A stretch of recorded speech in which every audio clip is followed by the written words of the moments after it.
deadly mobile game. This video is purely for entertainment and does not infringe on copyrights or laws. The rights to the novel and image belong to the original author. We do not claim ownership. Don't like waiting and want to listen to this fanfic in full now? Subscribe to our Patreon, where you'll find the best fanfics. Chapter 476 Textbook. Okay, I'll give you a chance to challenge me. The boy from Huang City looked confident. In his opinion, although this park has not started yet, the outcome has been decided. He only needs to waste another half an hour or so to show his strength to the players in the internet cafe. Boys of this age group attach great importance to winning and losing, especially this kind of park in front of everyone. They will feel very happy if they win, and feel very embarrassed if they lose. He is not as good as me. I didn't play well this time. If you have the ability, you can play another game with me. The flat-headed man looked very unconvinced. Oh,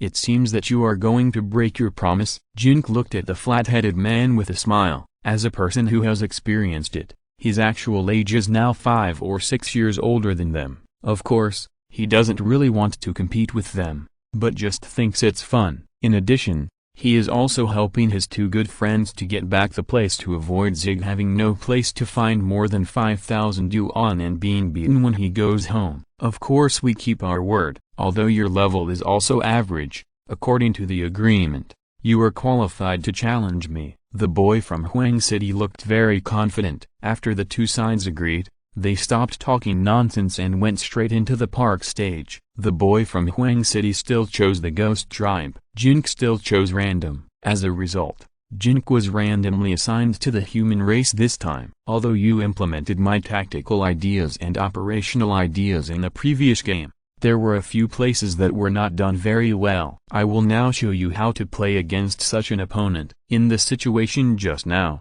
you could easily defeat him, but you missed several opportunities. The boy from Huang City imparted experience to the flat-headed man while playing and gave on-side guidance. Obviously, he did not take Jin Ke seriously and even regarded this game as a coaching match. The guidance given by the boy from Huang City to the flat-headed man also aroused great interest among the players of the three domains hegemony on the scene. This game is the most popular now, and they are all fans of the three domains hegemony. It is rare to have the opportunity to hear masters personally impart experience like this. Some players even proposed this to the internet cafe owner, asking him to give Huangji a microphone so that everyone could hear his on-site guidance. Look, we should send these lonely ghosts to the countryside first, but we should also send some to the city. The mission of these lonely ghosts in the city is not to kill people or plunder resources, but just to conduct reconnaissance. The biggest advantage of the ghosts is their concealment.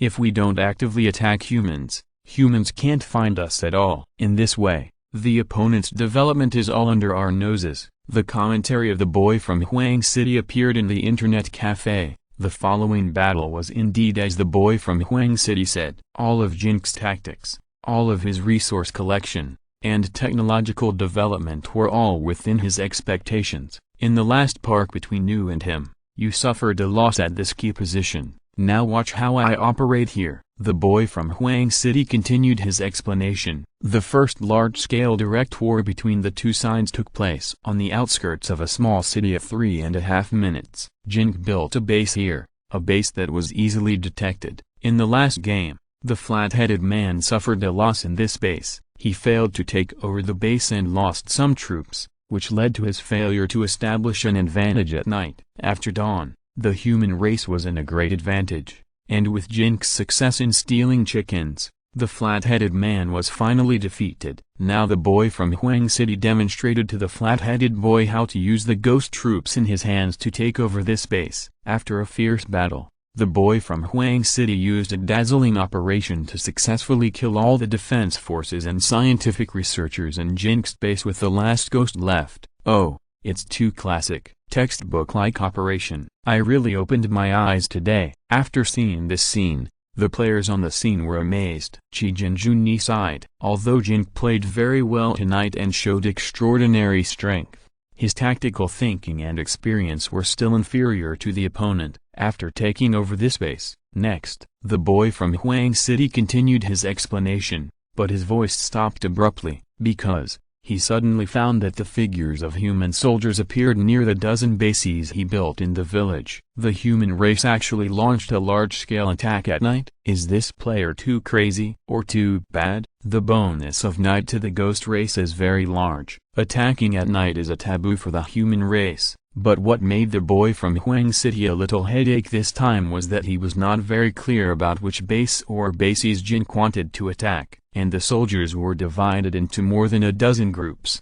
which was impossible to operate, right? But what happened next was what surprised the boy from Huang City and all the players on the scene. More than a dozen groups of human soldiers launched attacks on more than a dozen of his bases at the same time. The boy from Huang City can only operate 4 battles at most, which is his limit. If there is one more group, he can't switch. But Jin Ke's more than a dozen soldiers are operating at the same time. What Jin Ke is showing them now is the most powerful operation skill in the 3 domains. This is what he has practiced for several years. Of course, it's not just about operation, but also about tactical thinking. Among these dozen troops, Jin Ke actually only operated 3 to 4. For the other dozen soldiers, he used the shift key to specify the detour routes of these soldiers. Then, while operating the 3 to 4 soldiers, he occasionally looked at the situation of the other 10 soldiers. If there is an advantage, he will immediately strengthen the operation. If it is a disadvantage,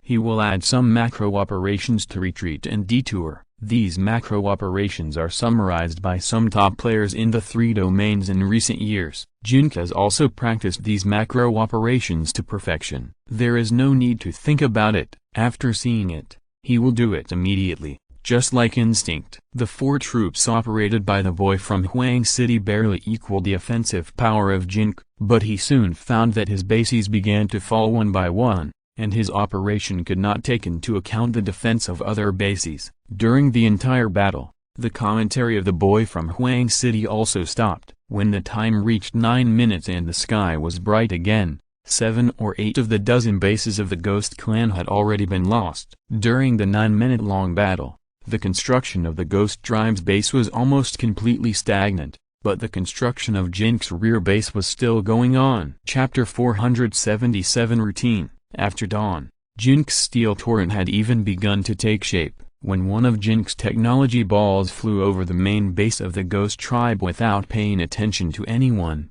The boy from Huang City typed GG. The boy from Huang City looked in Jin Ke's direction in surprise. He had never encountered such a situation since he started playing the 3 domains. He was completely suppressed by the opponent throughout the game, not only in terms of tactics, but also in terms of operation. He was beaten so hard that he couldn't breathe. It seems it was a problem with the live broadcast. The opponent knew everything about him and understood all his tactics, which led to his final defeat. Although the boy from Huang City felt that the reason for his loss was not this, he was still a teenager in his middle school years after all, and he was still a little unconvinced in his heart. Just now, I was giving you a speech and delayed the development of the base. Next, I have to fight him well and can't talk about tactics with you anymore, the boy from Huang City said to the flat-headed man and others around him, and also to all the players on the scene. After that, he put on his headphones and prepared to play 2 more games with Jin Ke, so he didn't try his best just now. That's what I meant. When the masters concentrate, I guess the one from number 19 middle school won't be his opponent. It's hard to say. They're all masters. The players on the scene were talking about it, and the enthusiasm of the onlookers was even higher. In a duel between masters, both sides must try their best to make it look good. At the beginning of the second game, in order not to appear to be at a disadvantage, Jin Ke chose a random race, and the boy from Huang City also chose a random one. This time, Jin Ke randomly chose the corpse race, and the boy from Huang City randomly chose the human race. The battle between the corpse race and the human race is the most intense. Unlike the ghost race, both the human race and the corpse race like to occupy large cities. Sure enough, the 2 sides started fighting for the largest city in the center of the map. The human race of the boy from Huang City sent representatives to improve the city's disease control level, strive to keep the zombie outbreak at a low level, and at the same time develop the city's armed forces to deal with the zombie tide that may break out at any time. Jin Ke's zombies also entered the city, specifically looking for crowded places to lurk, waiting to bite people and spread the virus after nightfall. Jin Ke's focus is not all on the central city. The zombies have also been seen in the other 2 cities and villages. This multi-line operation is particularly challenging for the player's hand speed and the ability to judge the overall situation. However, for this kind of battle game, especially for old players who have played the same game for many years, the most powerful thing is not the operation, nor the ability to judge the situation. It's routine. Some mature tactical routines can often achieve twice the result with half the effort. Just like playing card games such as Stone Legend, decks such as Odd Knights, Roaring Germans, and even Shamans are all routine card sets that players have gradually summarized after actual combat. When facing non-routine card sets, they often have a crushing advantage. Jin Ke's 3 domains, domination, operation ability and situation judgment ability, are unquestionable. But what makes the boys in Huang City unable to cope with him now is his set of very mature tactical systems. These tactics are like a boxer who memorizes boxing movements into his muscles. When encountering a certain combat situation, Jin Ke unconsciously uses the most appropriate routine to deal with and resolve the offensive of the boy from Huang City, or to organize his own offensive. Jin Ke's troops were scattered in the countryside, and he was naturally at a disadvantage in the competition in the city. But he relied on tactical routines and skillful operations, and took advantage of the zombies after nightfall. In the first 9 minutes, he basically maintained a balance with the human race of the boy from Huang City and the central city. After dawn, the boy from Huang City breathed a sigh of relief. It was finally time for the human race to have an advantage. After seeing that he already had a certain scale of bases, research institutes and primary troops in the city, the boy from Huang City had a hunch that he should be able to take it down this time. However, after dawn, the boy from Huang City suddenly found that a large circle of red dots appeared next to the central city in the small map in the lower right corner of the computer screen. After the view was pulled over, the boy from Huang City couldn't help but gasp. The zombies in the city were barely under control, but unexpectedly, the outskirts of the city had been surrounded by the tide of zombies coming out of dozens of villages. This opponent really did not take the usual path. The zombies actually launched a general attack on the city at dawn. With so many zombies besieging the city, in those 6 minutes, the opponent not only fought and dealt with him in the city, but also did not give up the development in the countryside. The boy from Huang City had no time to think about it, and immediately organized the human forces to form a defensive line on the edge of the city, trying to block the offensive of this wave of zombies. Just as the zombie war on the edge of the city was in full swing, a large number of red dots appeared in the center of the city,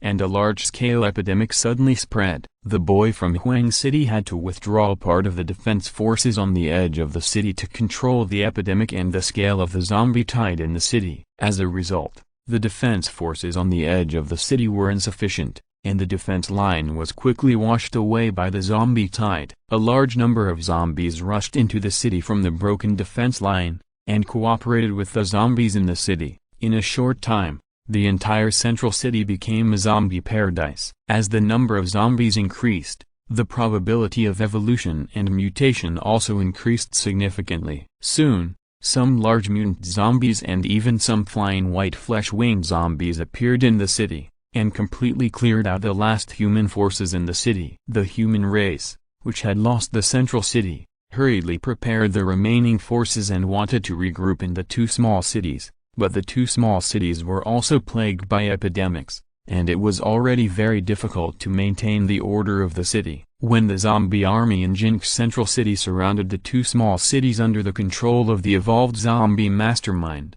the boys in Huang City typed GG. Zig and Junyi looked at Jin Ke with disbelief. They were beside Jin Ke and watched Jin Ke operate the whole time. In their opinion, Jin Ke's operation was just a little faster than before, but his specific skills and tactics made them a little confused. Many times they didn't even know why Jin Ke did that. When the map switched back, Jin Ke had already gained an advantage in that area. When did he become so powerful? After a moment of silence, the players at the scene cheered. After all, this was an internet cafe near number 19 middle school, and most of the players were students from number 19 middle school. They had a kind of admiration for the masters from Huang City, especially after their boys from Huang City easily defeated Sieg, who they thought was a master. Chapter 478. There is always someone better. Unexpectedly, the number 19 middle school represented by Jin Ke defeated the masters from Huang City who came to challenge. Of course,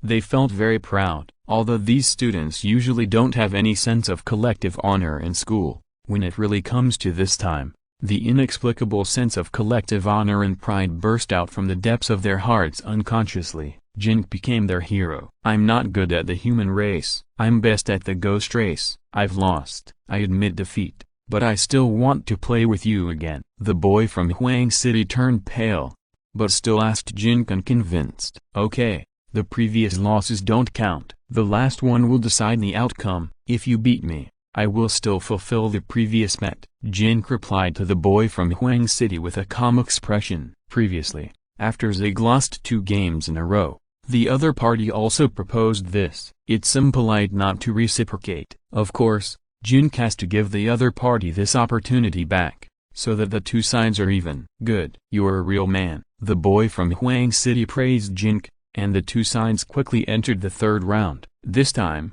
the boy from Huang City chose the ghost tribe, which he was best at. In the first park with Jin Ke, although the boy from Huang City also chose the ghost tribe, because of the live broadcast on the big screen and his explanation to the boy with the flat head, he felt that all his tactics were heard by Jin Ke, so he lost. This time he did not let the big screen broadcast live, nor would he explain to the people around him. He would concentrate on showing his strongest strength to park with Jin Ke. The flat-headed man also specifically told the people around him not to talk nonsense, so as not to expose the tactical intentions of the boy from Huang City to the other party. The boy from Huang City chose the ghost tribe, and Jin Ke still chose random, maybe because he randomly chose the human tribe the first time and the corpse tribe the second time. Jin Ke randomly chose the ghost tribe this time. A big battle within the ghost tribe. The ghost tribe used by the other side is accustomed to adopting the tactic of surrounding the cities from the countryside. The main reason is that the population in the countryside is smaller and the yin energy is heavier, making it easy to cultivate high-level and multi-variety ghost generals, ghost kings, etc., while the population in the city is larger and the yang energy is strong, which is not conducive to the evolution and development of the ghost tribe. But in the end, the Park of 3 Domains domination will determine the outcome, or it will depend on who can control the central city. Therefore, while we develop in the countryside, we must also lay down nails in the city. While operating, Jin Ke explained his tactics to Kaig, Junyi and other players who were watching the game around him. Look at this family. After investigating just now, we found that they encountered a very unfair thing. They have a lot of resentment and anger in their hearts. When things break out, it is very suitable for them to form evil ghosts and fierce ghosts. What we have to do now is to create some illusions, continue to stimulate them, and make them more angry. Our wild ghosts in the village here have come into contact with the other side's wild ghosts. The other side sent 3 wild ghosts, and we only have 1. Obviously, we are at a disadvantage. After the other side sees us, they should send 2 wild ghosts to drive away or kill my wild ghosts, and the remaining wild ghost will perform his assigned task. What we have to do is to use this wild ghost to drag his 2 wild ghosts for a stroll around the outskirts of the village, and then attack it when his mission ghost is most critical and it is also the most vulnerable. In terms of specific operations,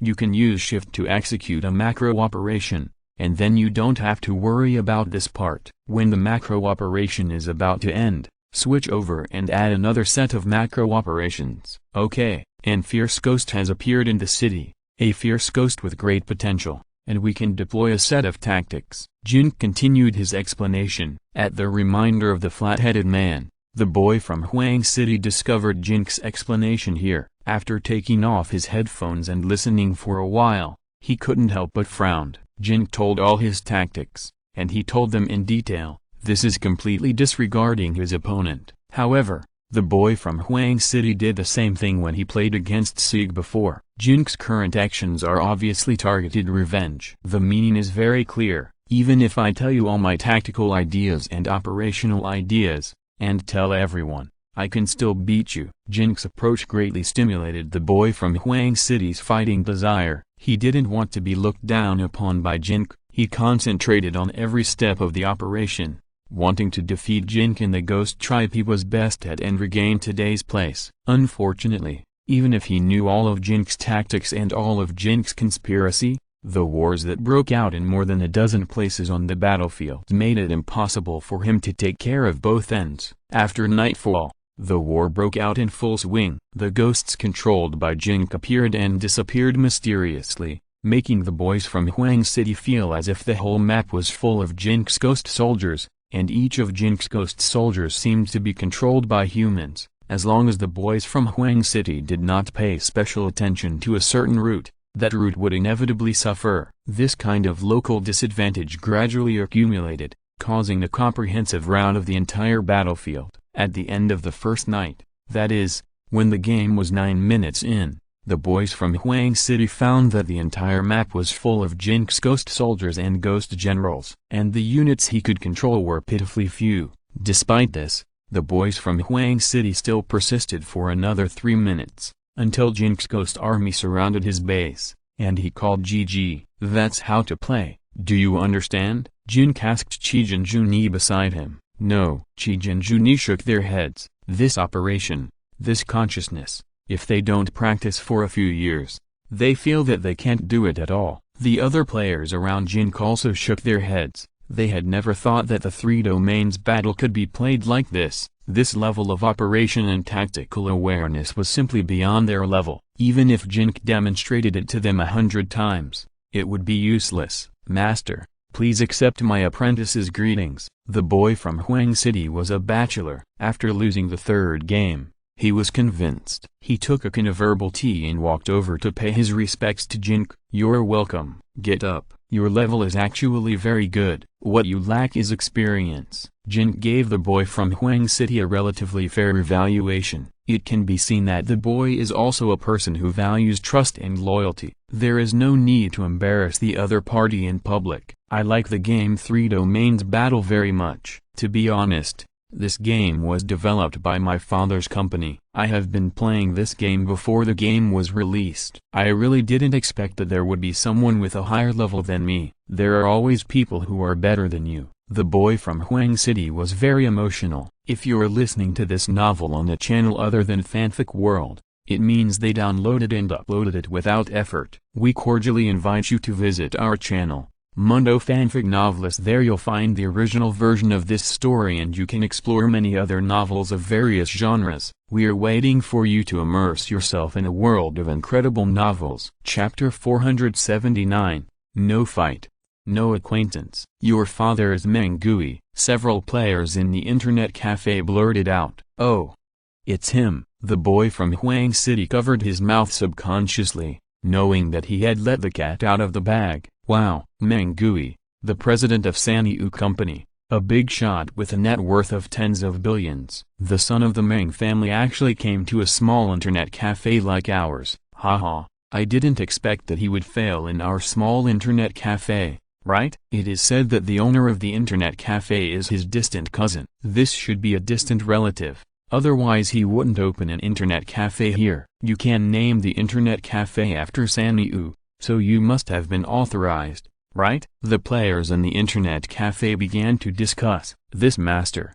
What is the name of the master? The boy from Huang City asked Jin Ke very sincerely. When they made the bet at the beginning, they agreed that if they lost, they would worship the other party as their master. Jin Ke, not Jin Ke from Qinshi Huang, but Zig rushed to introduce Jin Ke from Jin Ke. The other players started to make a noise and then laughed together. The boy from Huang City called Jin Ke, Qi Jin others out of the internet cafe and introduced himself as Meng Lin, the son of Meng Gui, the founder of SYNOPSIS Company. Meng Lin took Jin Ke and the other two to a nearby entertainment venue and had a great time all night. Before leaving, they exchanged QQ numbers and told Jin Ke to find him when he went to Huang City. He said that his father Meng Gui would be very interested in Jin Ke. After all, Three Domains domination was personally supervised by his father Meng Gui. He didn't expect such a powerful master to appear. After hearing what Manglin said, he would definitely want to see this master in person. No fight.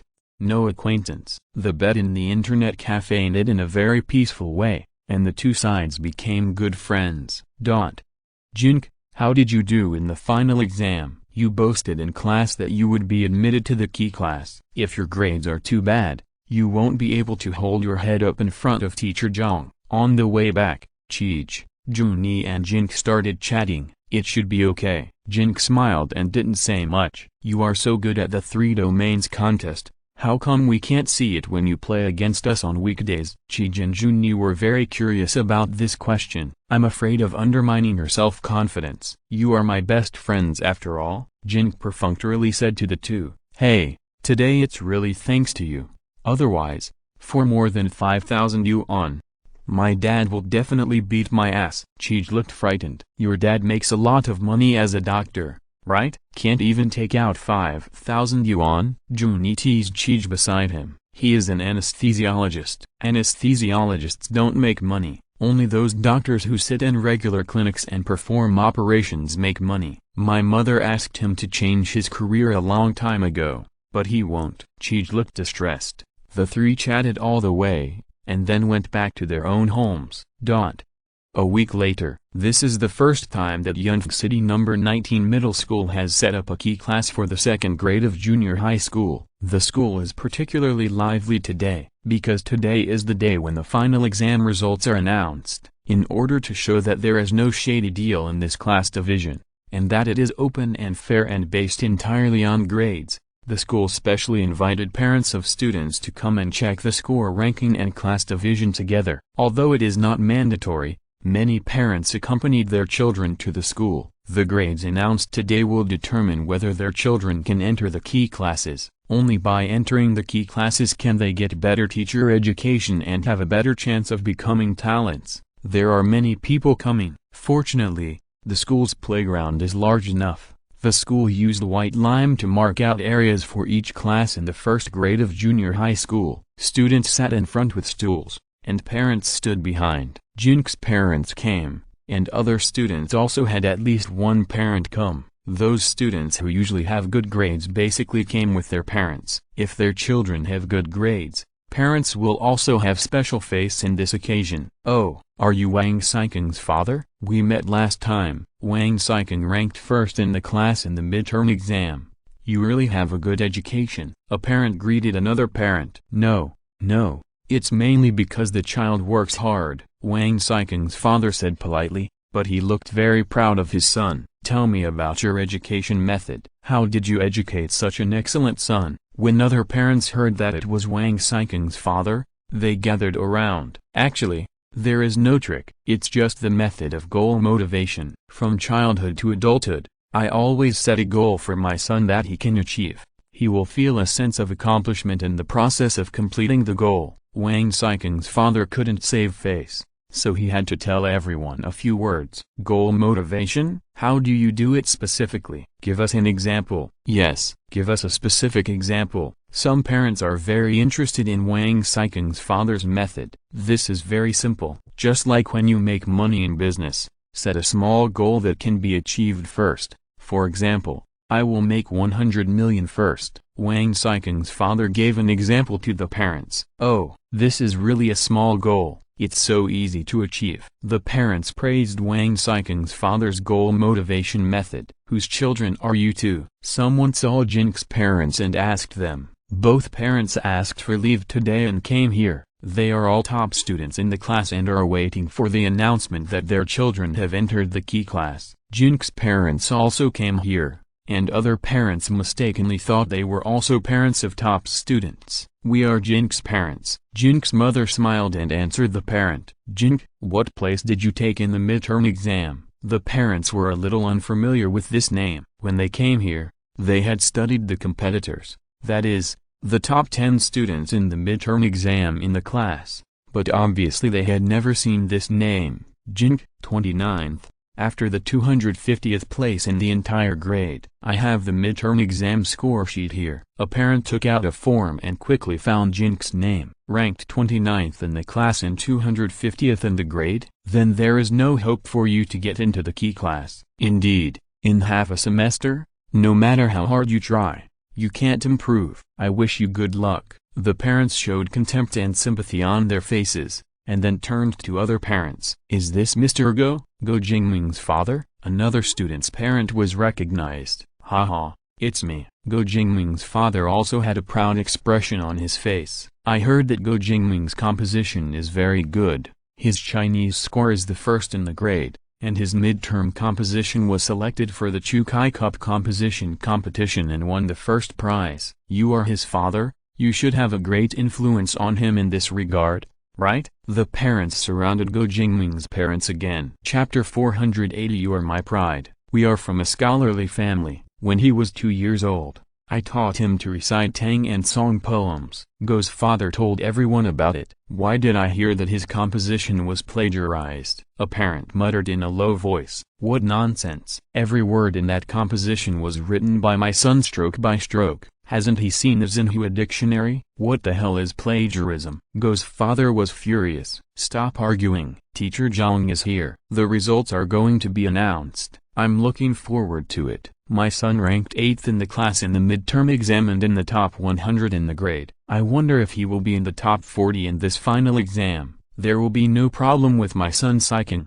There will be no problem with my son Jingming. All the parents looked at the head teacher Zhang, who was walking over. Zhang walked over quickly, with an expression of uncontrollable joy on his face. I'm sure all the parents are waiting impatiently. I just got the scores, too. 6 students in our class have been selected for the key classes. This exceeds the average number of students in each class who have been selected for the key classes. In addition, the top scorer in the final exam is also in our class. The teaching office gave me 6 envelopes, and I haven't even had time to open them. I rushed here the first time. Okay, I won't waste any more time and will announce what everyone is most concerned about. Let's start with the 6th place. These 6 are the best in our class and have won great honor for the class. As a teacher, I'm very proud of them. Now, every time I read a name, I hope all the students and parents will give the warmest applause. Zhang picked up an envelope with the 6th place written on the cover and removed the staple on it. The 6th place is Go Jingming. Student Go is the smallest in the class, but he has the strongest physical energy. This time, his Chinese test score is still the first in the whole grade. The composition little times won the principal's praise, and he will definitely be selected for the Chukai Cup again. This time, he did not disappoint in the final exam, ranking 6th in the class, ranked 39th in the grade. Student Go, stand up. Let's applaud his success together. Zhang announced loudly on the stage, pushed by several students around him. Go Jingming stood up shyly, and the students applauded together, and the parents of the students congratulated Go Jingming's parents one after another. Please ask Go Jingming's parents to say a few words and share their experience with everyone. Zhang stretched out his hand and gestured to Go Jingming's father. Well, the child is so outstanding. As a parent, Go Jingming's father happily started to talk non-stop. The 5th place is Feng Taimo. Feng Taimo is a girl, and she is also short, but she is as capable as any man. She was in the top 5 in the class in the midterm exam, and she lived up to expectations in the final exam, still ranking 5th in the class. She ranked 35th in the grade. Let's applaud her success. Zhang continued to announce loudly on the stage. The King of Heaven covers the Tiger of Earth. Taimo ranked 5th. The students sitting down cheered. Congratulations. Parents congratulated Feng Taimo's parents one after another. Please ask Feng Taimo's parents to say a few words and share their experience with everyone. Zhang extended his hand to Feng Taimo's father. Ahaha, my daughter is so beautiful and has such good grades. As her father, I am extremely proud. Feng Taimo's father also talked endlessly. The 4th place is, please applaud. The 3rd place is, please applaud. The 2nd place is, please applaud. Zhang opened the envelopes one by one and announced the 6th to 2nd place. Every time he announced a name,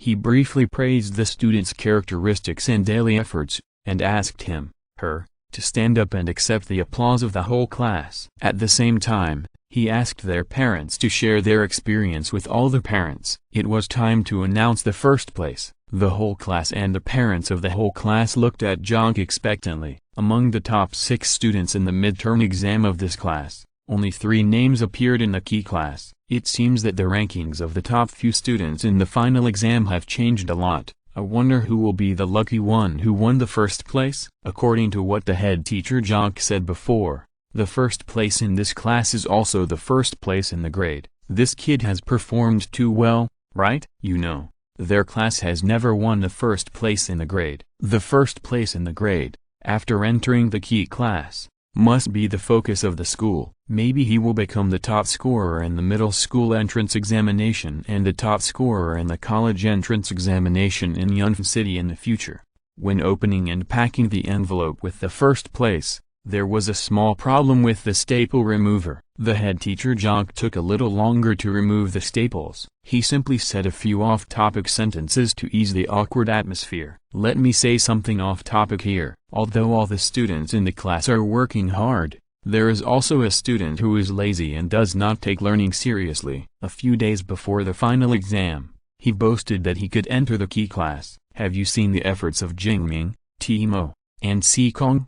Do you really think that anyone can enter the key class if they want to? When Jin Ke said this, he looked at Jin Ke sternly. Jin Ke. The students who were curious immediately called out Jin Ke's name. Well, since you have already mentioned the name, I don't need to hide it. Jin Ke, I have a few words for you. You should be down to earth and not be too ambitious. If you want to enter the key class, you should work hard on weekdays instead of cramming before the exam. If you do that, you will only become a joke. Also, Jin Ke's parents, I also want to say a few words to you. How do you educate your children on weekdays? It's not a good thing to be so showy at such a young age. I called you specifically about the last incident. Did you listen carefully? After Jin Ke scolded Jin Ke, he also criticized Jin Ke's parents in public. All the parents at the scene looked at Jin Ke's parents together. It was really embarrassing to be criticized by the head teacher in public at this time. I'm sorry, my child has caused trouble for teacher Jin. Jin Ke's parents apologized quickly. Forget it. I won't teach him in the second year of junior high school anyway. I'm saying a few words to him for his own good. A student must first have good tutoring to become a real talent. This is why I often ask you to come to the parent-teacher conference. Okay, the envelope of the first place has been opened. My classmate,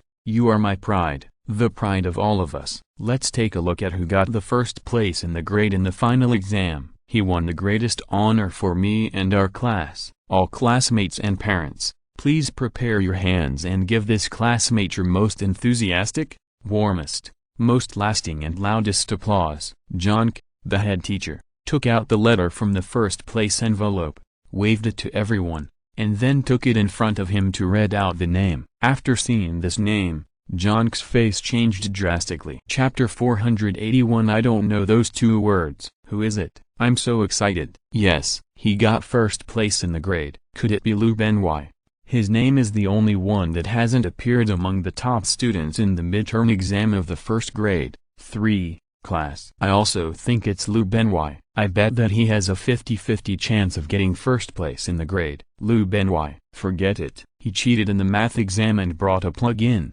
No, he was found to have brought a handwritten paper. His math test score was cancelled this time. Is there such a thing? It's impossible for such a young child. I heard that he got such good scores in the midterm exam because he cheated. It's incredible. If Luo Ye is not the first, then who will it be? Everyone looked at the head teacher Jin Ke with great anticipation. Everyone, wait a minute. This name seems to be wrong. I'll go to the academic affairs office to check it. Jin Ke looked at the name on the envelope and didn't read it again. Instead, he turned around and prepared to leave. No need, we're here. Jin Ke turned around and found that the school principal and the director of the academic affairs office were standing behind him. He didn't know when they came. The students and their parents had already seen the principal and the director of the academic affairs office. When Jin Ke was scolding Jin Ke and his parents, they had already come to stand behind Jin Ke. The director of the Academic Affairs Office was holding several bags in his hands. What Jin said just now was also heard by the principal and the director of the Academic Affairs Office. At this time, seeing Jin was about to check the grades, Director Wang stretched out his hand to stop him. Principal Li, Director Wang, you are all here. Is this student's name wrong? How could he be the first in the class? Jin showed the letter paper in his hand to Principal Li and Director Wang. Yes, it's him. For the sake of prudence, we specially checked his test papers for each subject. There is no problem. This final exam, he got the first place in the grade. Director Wang confirmed with Jin. Oh, so, impossible? His grades are usually very poor. Jin's face became extremely ugly. Just now, he reprimanded Jin and Jin's parents, saying that Jin was grandstanding and a joke, and that Jin's parents didn't know how to educate their children. Then he turned around and said that this student who ranked first in the grade was his pride as a teacher, but, in this final exam, the student who ranked first in the grade was actually Jin. How could he pronounce this name? If he really pronounced it in public, wouldn't he be slapping himself in the face? Moreover, wouldn't Jin become a joke? The biggest joke today, who is the first in the grade? It's in the first grade, third grade, class, and it hasn't been announced yet. Don't you see the principal and the director of the Academic Affairs Office standing there? Hurry up and listen. Other teachers who had announced the rankings of their classes and teachers who had nothing to do also came over and looked at Jin, who was about to announce the first place. Students from several classes next to him gathered around with nothing to do, wanting to hear which student got the first place in the final exam. Teacher Jin, announce it quickly, so many people are waiting. Principal Li urged Jin. Okay. After being urged by Principal Li, Jin dared not hesitate any longer. He had to walk back to where he was standing just now, repeatedly looking at the name on the letter paper, as if he didn't recognize the two characters. Who is it? My curiosity is getting higher and higher. Teacher Jin, you are so unkind. You are deliberately teasing us. Everyone's hands are waiting for applause. The teachers and parents who gathered around were a little impatient. Even if they wanted to tease us, it shouldn't be teased like you, Teacher Jin, right? No one thought that Jin was teasing because he was too embarrassed to read the name, and thought he was deliberately teasing us. Jin, are you writing a novel? After talking a lot of nonsense, when will you get to the point? The first place in our class and the first place in the grade in this final exam is Jin. After Jin mentioned Jin's name, his voice was much lower, like the buzzing of a mosquito. Who is it? I didn't hear it clearly. Speak louder. The parents and teachers who gathered around shouted, it's Jin. Okay, the rankings have been announced, let's move on to the next item. That, Jin quickly said, and his speed was very fast. Jin. All the students present were stunned. Why is it him? Teacher Jin just scolded him and his parents in public, saying that people should be down to earth and not be too ambitious. He also said that Jin was a joke. How come Jin is now the first in the grade in the final exam?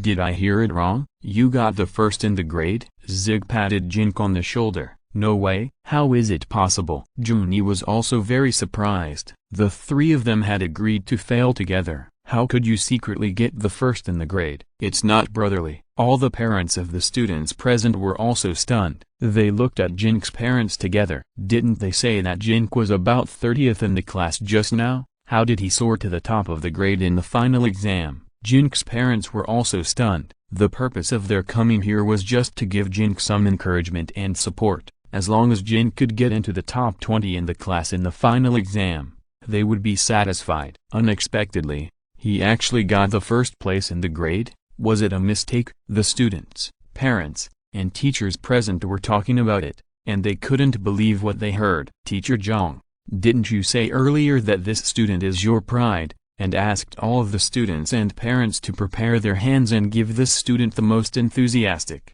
warmest, most lasting, and loudest applause? Why did you just say that? Director Wang of the teaching department came over to stop Jin from changing the subject. The idea of establishing a key class in the second grade of junior high school was proposed by Director Wang, and it was Principal Li who made the final decision. When deciding this matter, It was also decided that the top 3 students in the grade in the final exam would be commended. The first place in the grade was in the first grade, 3rd grade. The purpose of Principal Lee and Director Wang coming to the first grade, 3rd grade, venue was of course to commend Jin Ke, the first place in the grade. Jin Ke changed the subject like this: did he think that he and Principal Lee were heir? And if he just said that, how would Director Wang and Principal Lee proceed with the commendation process? Jin Ke thought that he didn't want to give Jin Ke face, but in Principal Lee's eyes, Jin Ke didn't take him seriously and didn't give him face. Principal Lee's face had become very ugly now. Well,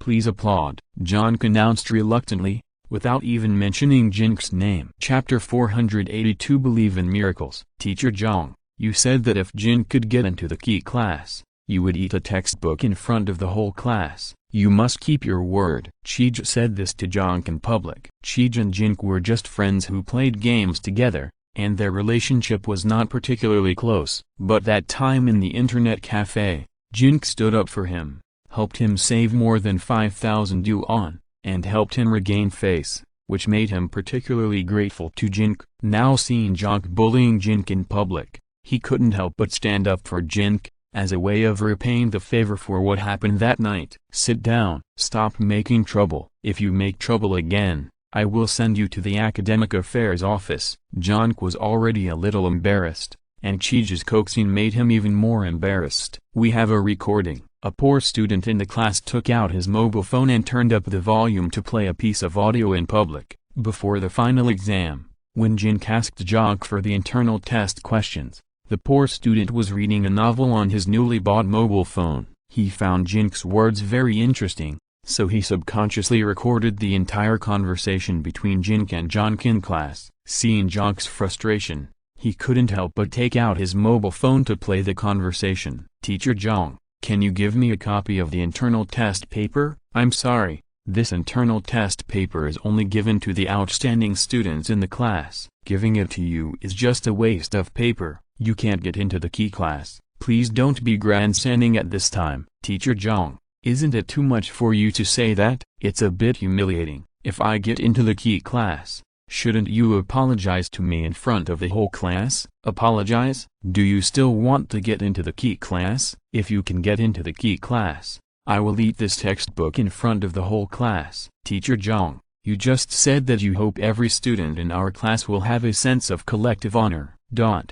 Hearing the conversation on the phone, the parents started to talk about it, especially those parents whose children have poor grades and are not well received on weekdays. After hearing Jin Ke's words, they were very angry, and it is obvious that Jin Ke has been very respectful to Jin Ke throughout the conversation, and has been arguing with reason, but Jin Ke is arrogant and unreasonable, exposing his low quality in the whole conversation. How can there be such a teacher? After hearing this conversation, Jin Ke's mother's eyes turned red. She didn't expect that her child suffered such a great injustice in school, but she didn't even mention it to them. Even so, Jin Ke still called to complain, saying that Jin Ke was wrong. Fortunately, they didn't listen to one side and didn't scold Jin Ke for it, otherwise, they would definitely feel very guilty now. Eat the textbooks. Eat the textbooks. The students in the first grade, 3, class, who were not very popular on weekdays, all started to make a fuss at this time. Sit down. Want to rebel?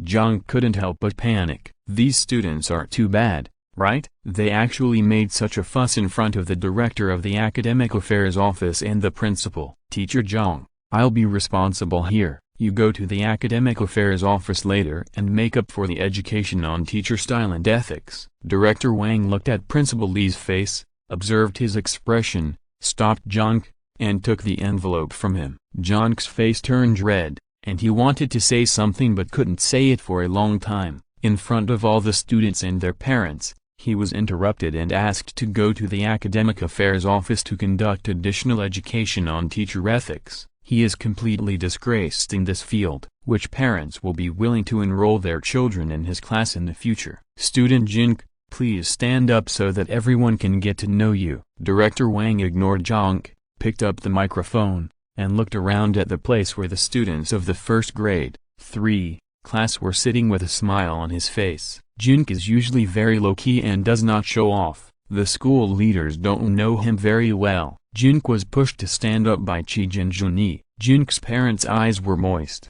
and they looked at Jin Ke together. The two of them held their chests high and their heads were raised very straight. Nothing could make them, as parents, more proud than their children getting the first place in the whole grade. Congratulations! Other parents of students congratulated Jin Ke's parents one after another. Now, please all students give your most enthusiastic, warmest, longest and loudest applause to Jin Ke, the first in the grade in this final exam, Director Wang announced, and then took the lead in applauding. Principal Lee behind Director Wang finally smiled and followed Director Wang in applauding. The students and parents at the scene also applauded together. A student like Jin Ke got the first place in the final exam, which is more inspiring than a student with excellent grades getting the first place in the grade. This shows that no matter how bad your grades were before, as long as you work hard, you will have a chance to soar to the sky. Please ask Jin Ke to come to the front to receive the award. Director Wang continued to announce. This time, the school specially prepared trophies and certificates for the top 3 students in the grade. At the same time, the first place in the grade can also be exempted from all tuition fees for the next 2 years. The school also made a commitment letter for the exemption of all tuition fees, and Director Wang and Principal Lee signed it personally. Jin Ke walked to the front and received various awards from the school leaders. Please let Jin Ke say a few words about your thoughts. Director Wang handed the microphone to Jin Ke. Thank you, Principal Lee, Director Wang, all the school leaders, and our class teacher Jin Ke for creating a learning environment for us. Thank you for your words of encouragement or ridicule, which are the driving force that motivates me to move forward. I didn't do very well in the midterm exam. This final exam happened to coincide with the class division. I didn't expect that I could get the first place in the grade and get this great honor. I want to say a few words to all the students with poor grades. Never give up at any time. Believe in miracles, and miracles will definitely happen. Thank you. Jin Ke said a few words in public with the microphone. Well said. Believe in miracles, and miracles will definitely happen. Director Wang applauded again. TSK, TSK, TSK. This student Jin Ke is really good. He was not angry at all when Jin Ke said such mean things to him, and he even thanked him. Compared with this, I feel that teacher Zhang is a mean person. This child has a promising future. It's because of his parents' good education. The parents of the students applauded and talked about it. Principal Lee, please say a few words. Director Wang handed the microphone back to Principal Lee, which was also a routine procedure. Chapter 483, Obstinate. I'm sorry for what happened today. Principal Lee took the microphone and looked quite serious. Jin Ke's performance in front of students and parents just now made him feel very embarrassed. In fact, most of our teachers are very good. They work tirelessly for students and work diligently at the forefront of their education work. They are not afraid of hardship or fatigue, and they work hard without complaint. But among hundreds of teachers, as long as there are a few like Jin Ke, the image of the entire industry will be ruined. Let the society criticize our teachers in various ways. It's just a rat shit spoiling the whole pot of soup. Principal Lee couldn't control his anger as he spoke. Jin Ke stood aside with his head down, feeling very annoyed, and couldn't understand why Jin Ke got the first place in the grade this time. Jin Ke knew very well that if Jin Ke hadn't got the first place in the final exam, Principal Lee and Director Wang would not take his words of scolding Jin Ke and Jin Ke's parents to heart, but would think that he was serious and responsible in his work. However, Jin Ke got the first place in the grade, and this identity was very different in the minds of school leaders. I regret it. After the class meeting, Jin and Juni took Jin Ke to eat and sing karaoke, saying that they wanted to celebrate. When the three of them were walking on the road, they found their classmate Liu Feng squatting in front of a street stall on the side of the road, with a sad expression on his face. Liu Feng was the poor student who took out his mobile phone to record and slapped Jin Ke in the face in public during the class meeting. What are you doing here? Ji walked over and asked. I played the beat guessing game and lost 1,000 yuan here. Liu Feng answered Ji with a gloomy face. Liu Feng's family is relatively wealthy, but 1,000 yuan is not a small amount for him. It's obviously a scam to make a cage. How could you fall for it? Ji asked Liu Feng. What scam? It's a game based on luck. I saw that they all won money, so I came to try my luck. Who knew my luck was so bad? Liu Feng looked very unconvinced. Come and place your bets. 1 to 2, 100 to 200, 200 to 400. The stall owner saw 3 more students coming over and started shouting loudly, "How can it not be a scam? This kind of thing is definitely a scam." Zig continued to talk to Liu Feng. "No, the rules are very simple. He gives you a glass bead and asks you to guess it. If you guess correctly, the money you bet belongs to him. If he guesses wrong, he has to pay me double." How can such a simple game be a scam? Liu Feng looked very unconvinced. "Wow, I won 200 yuan. If I had known, I would have bet more." A middle-aged man squatted by the stall with 200 yuan in his hand, looking very excited. "Look, he won the bet. My luck is too bad." Liu Feng pointed at the middle-aged man and said to Zig, "It's obvious that he is a shill. They are in the same group." Zig shook his head. "Will this kind of game be useful if you ask someone to help you? The bead is in my hand and I ask him to guess, not in his hand for me to guess. And he will give me a piece of cloth and ask me to cover my hands, so he doesn't know which hand the bead is in." Liu Feng looked confused. "This game is quite interesting. I'll try it a few times." Jin Ke squatted in front of the stall, looking eager to try. "Young man, your forehead is shining. You will definitely make a fortune today." The stall owner immediately gave Jin Ke a thumbs up. "I'll bet 10 yuan. Guess which hand it is in." Jin Ke held the bead in his hand and asked the man, "Hey, this is obviously a scam. Why are you playing it?" Zig wanted to stop Jin Ke. "Why are you stopping him? Maybe someone else is lucky and will make a fortune today." Several men watching nearby quickly stopped Zig and stopped him from disturbing Jin Ke. "I guess the bead is in your hand." The stall owner pointed to Jin Ke's right hand. "You guessed wrong. It's on my left hand." Jin Ke showed his left hand, and sure enough, the bead was on his left hand. "Oh, it seems that my luck is not as good as yours.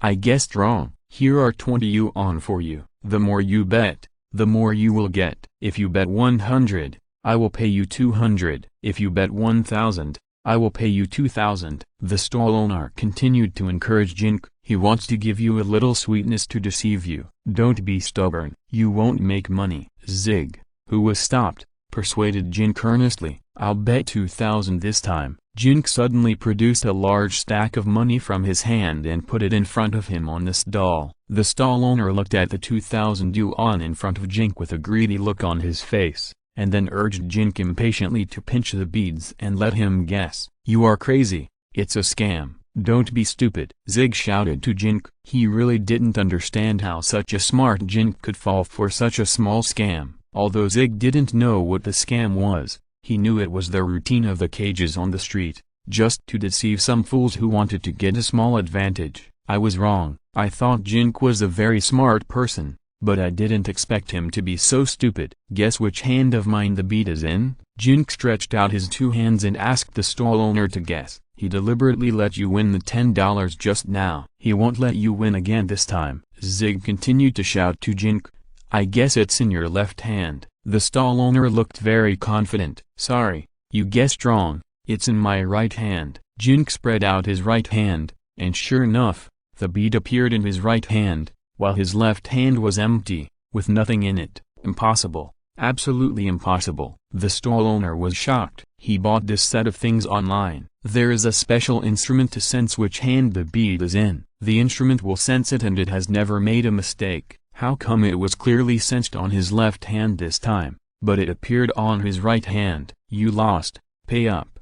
4,000 yuan. Jin Ke stretched out his hand to the stall owner. "Nonsense. Who said I have to pay you 4,000 yuan? The stall owner packed up his things and prepared to run away. "Hey, why don't you pay up if you lose?" Liu Feng, Qi and others were a little anxious. They didn't expect Jin to win, but after Jin won, the stall owner turned his face and denied it. "Don't make trouble. We are all martial artists, and we are all fugitives. Killing people is not punishable by death." The stall owner and the onlookers who had been watching earlier showed a fierce look on their faces and threatened several students. Liu Feng, Qi and Junyi were so scared that they took a few steps back. These people were all adults and strong, and they, a few teenagers, could not be their opponents at all. Chapter 484 Magic. If you don't want to pay, Don't even think about leaving. Jin Ke said a few words lightly. Oh, we're leaving now. Let's see what you can do, you little bastard. The stall owner cursed at Jin Ke, then turned around and prepared to leave by force. But before he took a step, he felt a kick on the back of his knee, and he immediately fell to the ground in pain. Dare to hit someone, I'll kill you. The two men next to him immediately raised their fists to Jin Ke fiercely, and another man took out a knife from his body. It's over. It's over. Someone is going to kill someone. Hurry up and call someone. Zig and others were so scared that they turned pale, and in panic, they didn't know what to do. But the next moment, a scene that shocked them even more happened. Those adult men who tried to beat Jin Ke actually fell to the ground one by one, screaming, either covering their wrists or their ankles. The scene just now happened so quickly that even these people themselves didn't know how they were injured and fell. Jin Ke didn't waste time talking to them. He just picked up their bags and searched out all the money inside. There were more than 5,000 yuan in total, which seemed to be all obtained through fraud. Jin Ke gave 1,000 yuan to Liu Feng and kept the rest of the money for himself. Brother Jin Ke, thank you so much. I can't explain myself when I go home without this money. Liu Feng couldn't help but be overjoyed. Don't let me see you again, or I'll beat you up every time I see you. Jin Ke threatened the people who fell to the ground, and then left with the other three. So cool, not only did you win the bet, but you also beat them all down. I don't think I know you anymore. Zig looked at Jin Ke as if he saw an alien. Yes.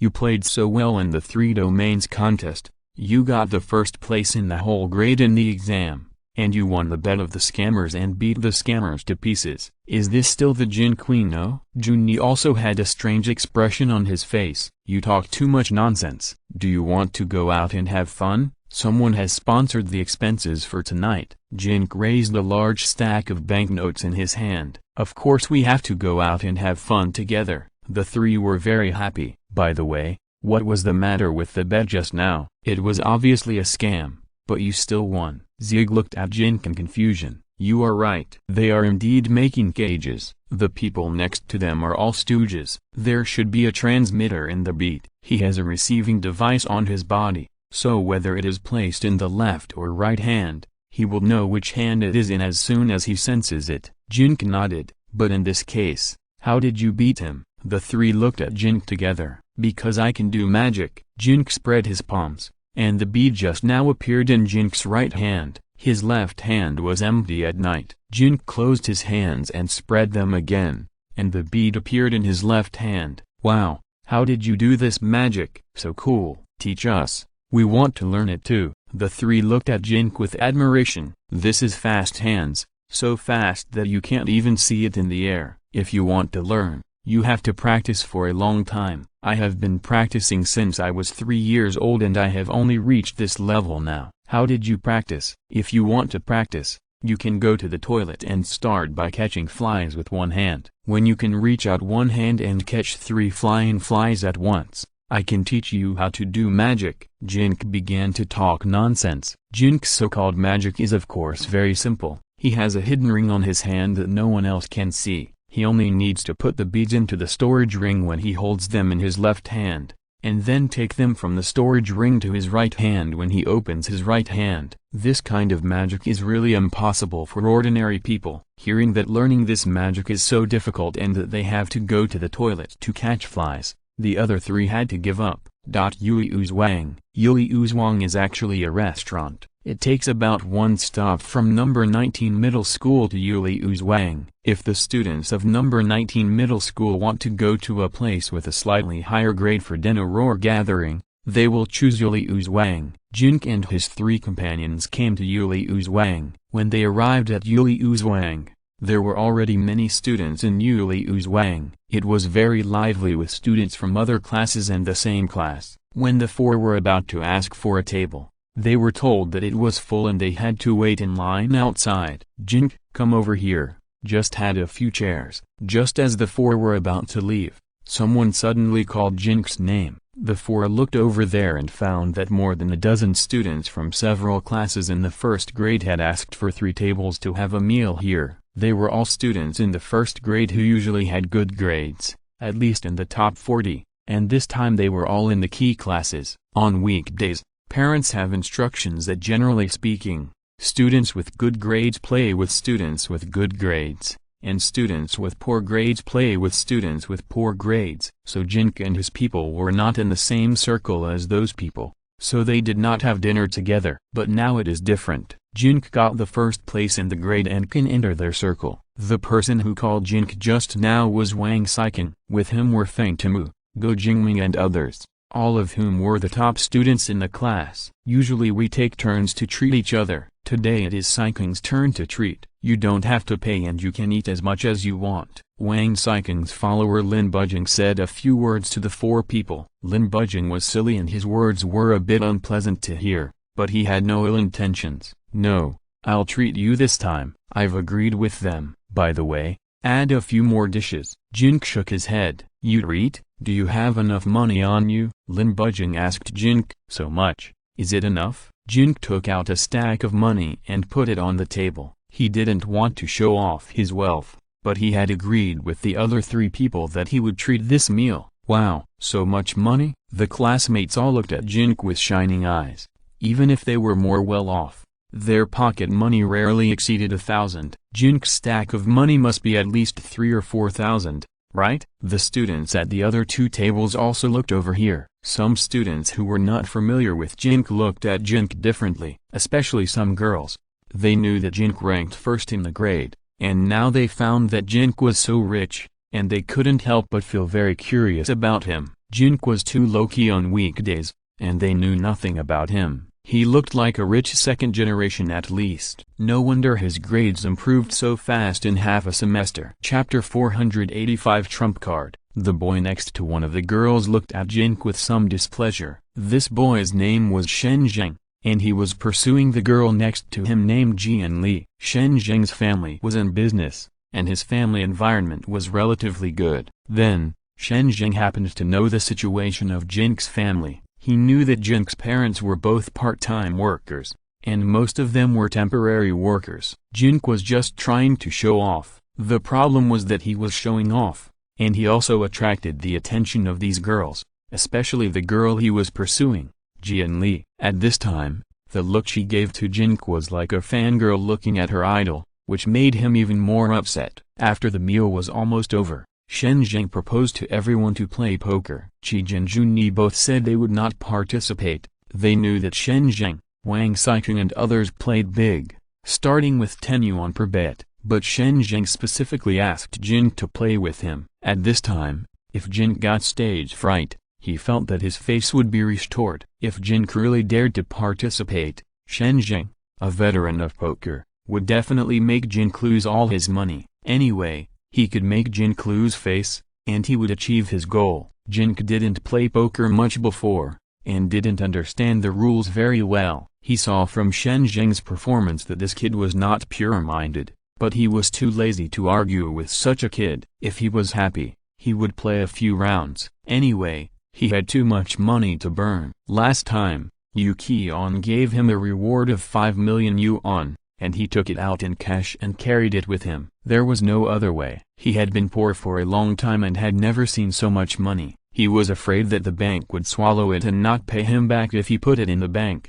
so he simply took it all out and carried it with him. I'm happy today, so let's play big. How about playing 100 yuan? Shen Zheng saw that Jin Ke had fallen into the trap, and he couldn't help but feel happy. He suggested playing 100 yuan, and people like Wang Xiking would definitely not have any objections. If Jin Ke raised any objections, then Jin Ke would lose face. After hearing Shen Zheng say that the game was a 100 yuan bet, two boys who were originally going to participate backed out. They were still interested in playing with a 10 yuan bet, but a 100 yuan bet was too big to play. After half an hour, the winnings and losses could be several thousand, or even tens of thousands. Jin Ke still had a calm expression on his face and did not quit. Even if he lost tens of thousands of yuan in one night, it was nothing to him. The four boys started playing poker. While playing, Jin Ke consulted Qi and Junyi around him about the rules. Because he was not familiar with the rules,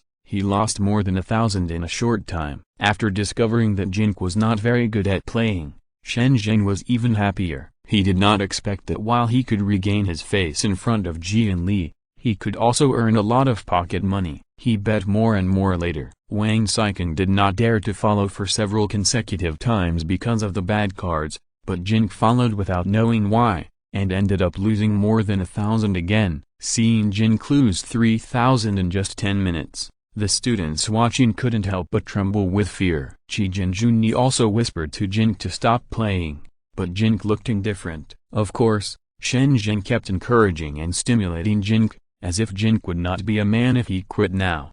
The poker cheat is activated. A prompt suddenly popped up in Jin Ke's vision, and then the cards in front of everyone turned transparent, and Jin Ke could see what the cards were. You can cheat? Jin Ke didn't want to compete with these kids, but he didn't expect the cheat to be the first. Jin Ke had 3 A's in his hand. Jin Ke deeply suspected that the cheat also played tricks when shuffling the cards, but he didn't know how. Shen Zheng had 3 K's in his hand. The cheat was obviously trying to trick Shen Zheng. Under normal circumstances, it is difficult for a player to catch 3 K's in his hand, and catching 3 K's is almost the biggest. Shen Zheng is full of confidence in his cards, and he keeps raising the bet. Wang Saiking and others saw Shen Zheng's expression, and they stopped after following for a few times. But Jin Ke has been following. Although Jin Ke showed a stack of money in his hand before, it was only about 3,000 or 4,000, but he had 5 million in his storage space to lose,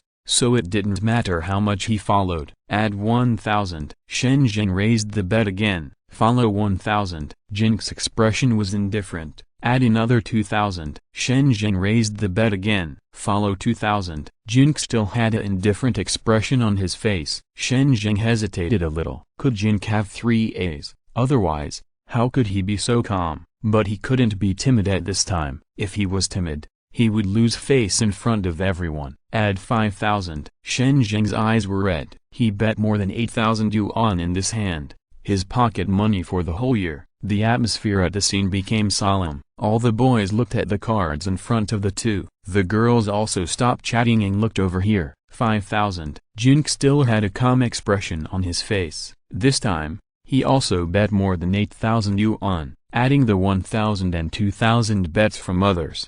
The winnings and losses of this round have exceeded 10,000 yuan. For these junior high school students, it is a huge sum of money. Okay, don't add more. Open it. Wang Saiking found that the atmosphere was not right and stopped the two. Open it, open it. Lin Bujing also hurriedly echoed a few words. Shen Zheng also had no courage and money to continue betting. After hearing what Wang Saiking and Lin Bujing said, he stepped down. Both parties opened their cards. 3 K's. Shen Zheng turned over his cards. He didn't believe it. Could Jin Ke have 3 aces? Jin Ke turned over his cards one by one. 1 A, another A, another A, 3 aces. Shen Zheng's face suddenly became pale. Let's stop here today. Wang Saiking quickly stopped the card game. Shen Zheng's mood was obviously not right. If he continued to gamble, something might happen. Okay, I'll treat you to dinner today.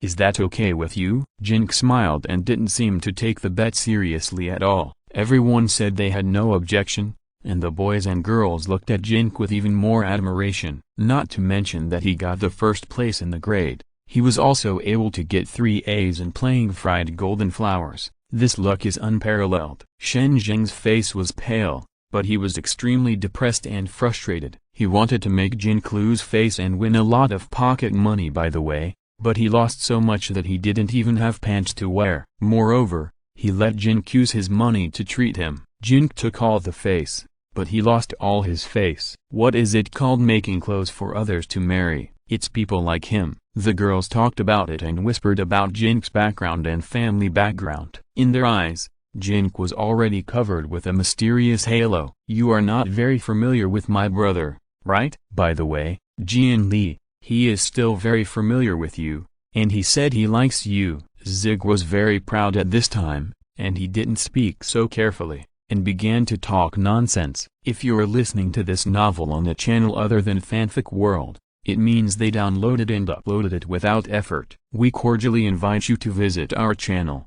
Mundo Fanfic Novelist. There you'll find the original version of this story, and you can explore many other novels of various genres. We are waiting for you to immerse yourself in a world of incredible novels. Chapter 486 Gap. Jin Ke was confused. When did he say that he liked this girl? He seemed to have no impression of this girl at all. After careful recollection, Jin Ke vaguely recalled something. Oh, by the way, when his parents first arrived in Yunfeng City, they rented a simple house converted from an old warehouse opposite Jian Li's community. They would meet Jian Li on the way to school and knew that this girl was pretty. Once, when Cheech, Junyi and Jin Ke were chatting together, they talked about the girls in the class and the girls in the same grade. Cheech suggested that everyone name a girl they thought was pretty. Jin Ke usually didn't pay much attention to girls. Under Cheech's questioning, he casually reported Jian Li's name. This was probably the reason why Cheech thought Jin Ke liked Jian Li. It was ridiculous. After hearing what Cheech said,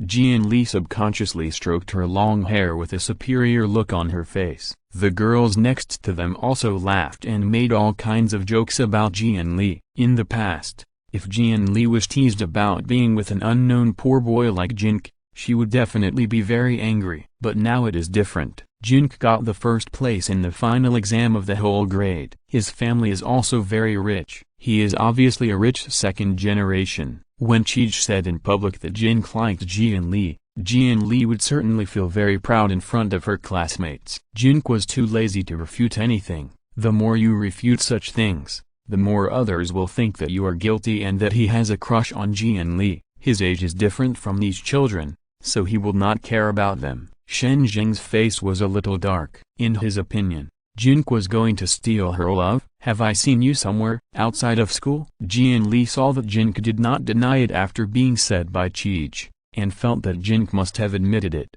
But Jin Ke did not take the initiative to talk to her. She decided to take the initiative. Of course, she did not want to have anything with Jin Ke, but simply felt that being liked by Jin Ke was very proud. I've seen him before. Jin Ke nodded. Their family used to rent a house opposite Jian Li's community, in an old warehouse that was converted into a shanty town. They must have met on the way to school. At which cocktail party? By the way, that elegant boy in a white suit is you, right? Jian Li obviously confused Jin Ke with a boy in her memory. Cocktail party? Jin Ke had no such impression. Well, it must be you. I remember that you talked to me for a few words at that time. Jian Li continued to talk to herself. Jin Ke was still too lazy to refute anything, and he was not interested in saying more to Jian Li. Otherwise others would really think that he had some thoughts about Jian Li. Jin Ke, your father drove a truck at Sikong's construction site, right? Shen Zheng suddenly said. At this moment, he was like a mosquito hiding in a dark corner, suddenly pounced on and bit. Shen Zheng had just been upset about losing to Jin Ke in poker, and of course, he was even more upset about Jian Li's attitude towards Jin Ke. He thought that Jin Ke was at his most proud, so he had to give Jin Ke a fatal blow at this time. The scene suddenly became quiet. The first in the grade, a rich second generation. How come his father was driving a truck in Sikong's construction site? No way. You must have recognized the wrong person. After hearing these things, Jian Li's face suddenly changed. Oh, I remember. He lived in the shanty town opposite our community last year. No wonder Lily and I think he looks familiar. A girl next to Jian Li also suddenly remembered Jin Ke's identity. Jin Ke didn't notice her, but this girl noticed Jin Ke and saw Jin Ke walking out of a house in the shanty town. At that time, she was impressed by Jin Ke because a handsome boy like Jin Ke came out of the shanty town, which was a big contrast. She had forgotten this scene, but when Shen Zheng mentioned that Jin Ke's father was a poor truck driver, she immediately combined the person in her memory with Jin Ke.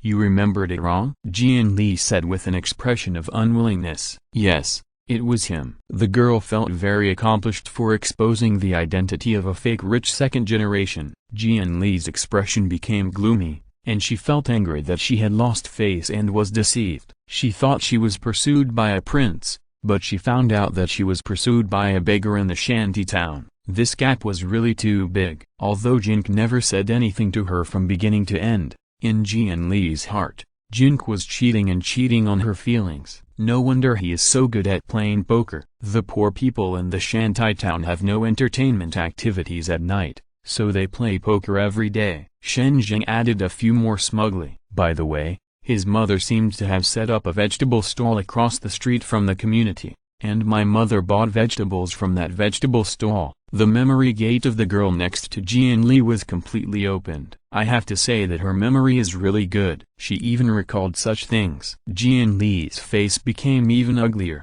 Do you want to do such a critical hit? But it's not surprising. Jin Lee was very proud in front of the girls around her because she was pursued by Jin Ke. These girls naturally felt jealous of Jin Lee. Now that Jin Ke's fake rich second-generation identity has been exposed, their jealousy has immediately eased and balanced a lot. Jin Lee, you are pursued by a poor boy. What is there to show off in front of us? In a flash, Jin Ke was sent from heaven to hell. Everyone looked at him with a strange look, as if he was a liar who deceived everyone. Although Jin Ke didn't say a few words from beginning to end. Are they all right? Jin Lee confirmed to Jin Ke unwillingly. Yes. Jin Ke nodded. He didn't want to hide anything. It was these people who mistook him for a rich second generation, and now they want to expose his true identity. He is indeed not a rich second generation. He is the first generation of rich people. With those amazing skills and props on him, he can have whatever he wants in this life again. Money is nothing to him. He doesn't want to make too much money now, just enough for daily life. Now he just wants to enjoy the days with his parents and the joy of family life with a very calm mood. I see. Jin Lee turned her head with a look of contempt, and refused to look at Jin Ke again, as if looking at him again would be a humiliation to herself.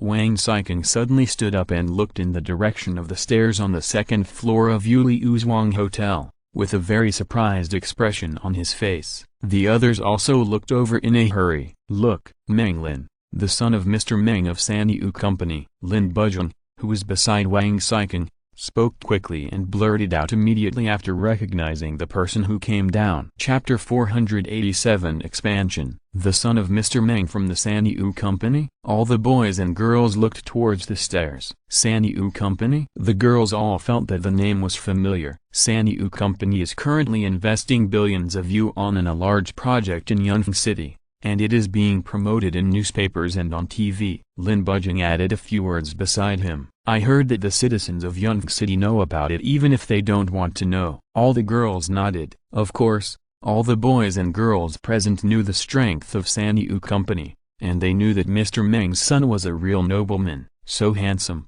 The girls looked at Meng Lin with their eyes shaped like hearts. It's hard to say whether Meng Lin is handsome or not, but the identity of being the son of Mr. Meng from the Sanyu Company is enough to make him very handsome in the hearts of the girls. After a lot of hard work, the company where Wang Saiking's father works took over a small project in the big project of Sanyu Company, which also made Wang Saiking and Meng Lin meet. At this time, seeing Meng Lin coming down from the second floor, Wang Saiking of course took the initiative to say hello. Oh, you. Meng Lin was a very polite boy. He returned Wang Saiking's greeting and tried to think about who Wang Saiking was. He had some impression of Wang Saiking, but he couldn't remember clearly. The girls present were even more excited. They had never thought that they would have such a close contact with a nobleman like Meng Lin. Of course, only by following Wang Saiking could they have such an opportunity. Otherwise, people like Meng Lin would not even look at them. I am Saiking, Mr. Wang's son. We met last time. Is Mr. Meng also having dinner here today? Wang Saiking introduced himself. Well, I'm meeting some friends. Mr. Wang is here too. Meng Lin seemed to remember something. As for whether he really remembered it, only he knew. Yes, it's me. Wang Saiking seemed very happy. These are all your friends, right? Boss, put their bills on my account. Meng Lin instructed a middle-aged man next to him. Okay, Mr. Meng. The middle-aged man nodded quickly and waved to call the waiter over. The girls present recognized that this middle-aged man was the boss of Yuliu Manor. The boss of Yuliu Manor was a well-known figure in their area, but he bowed and smiled in front of Mr. Meng. But it was not surprising. Who would not be enthusiastic when doing business with such a noble person? Mr. Meng is too polite. Wang Saiking felt very proud. Mr. Meng treated him because of his face. The girls were also flattered.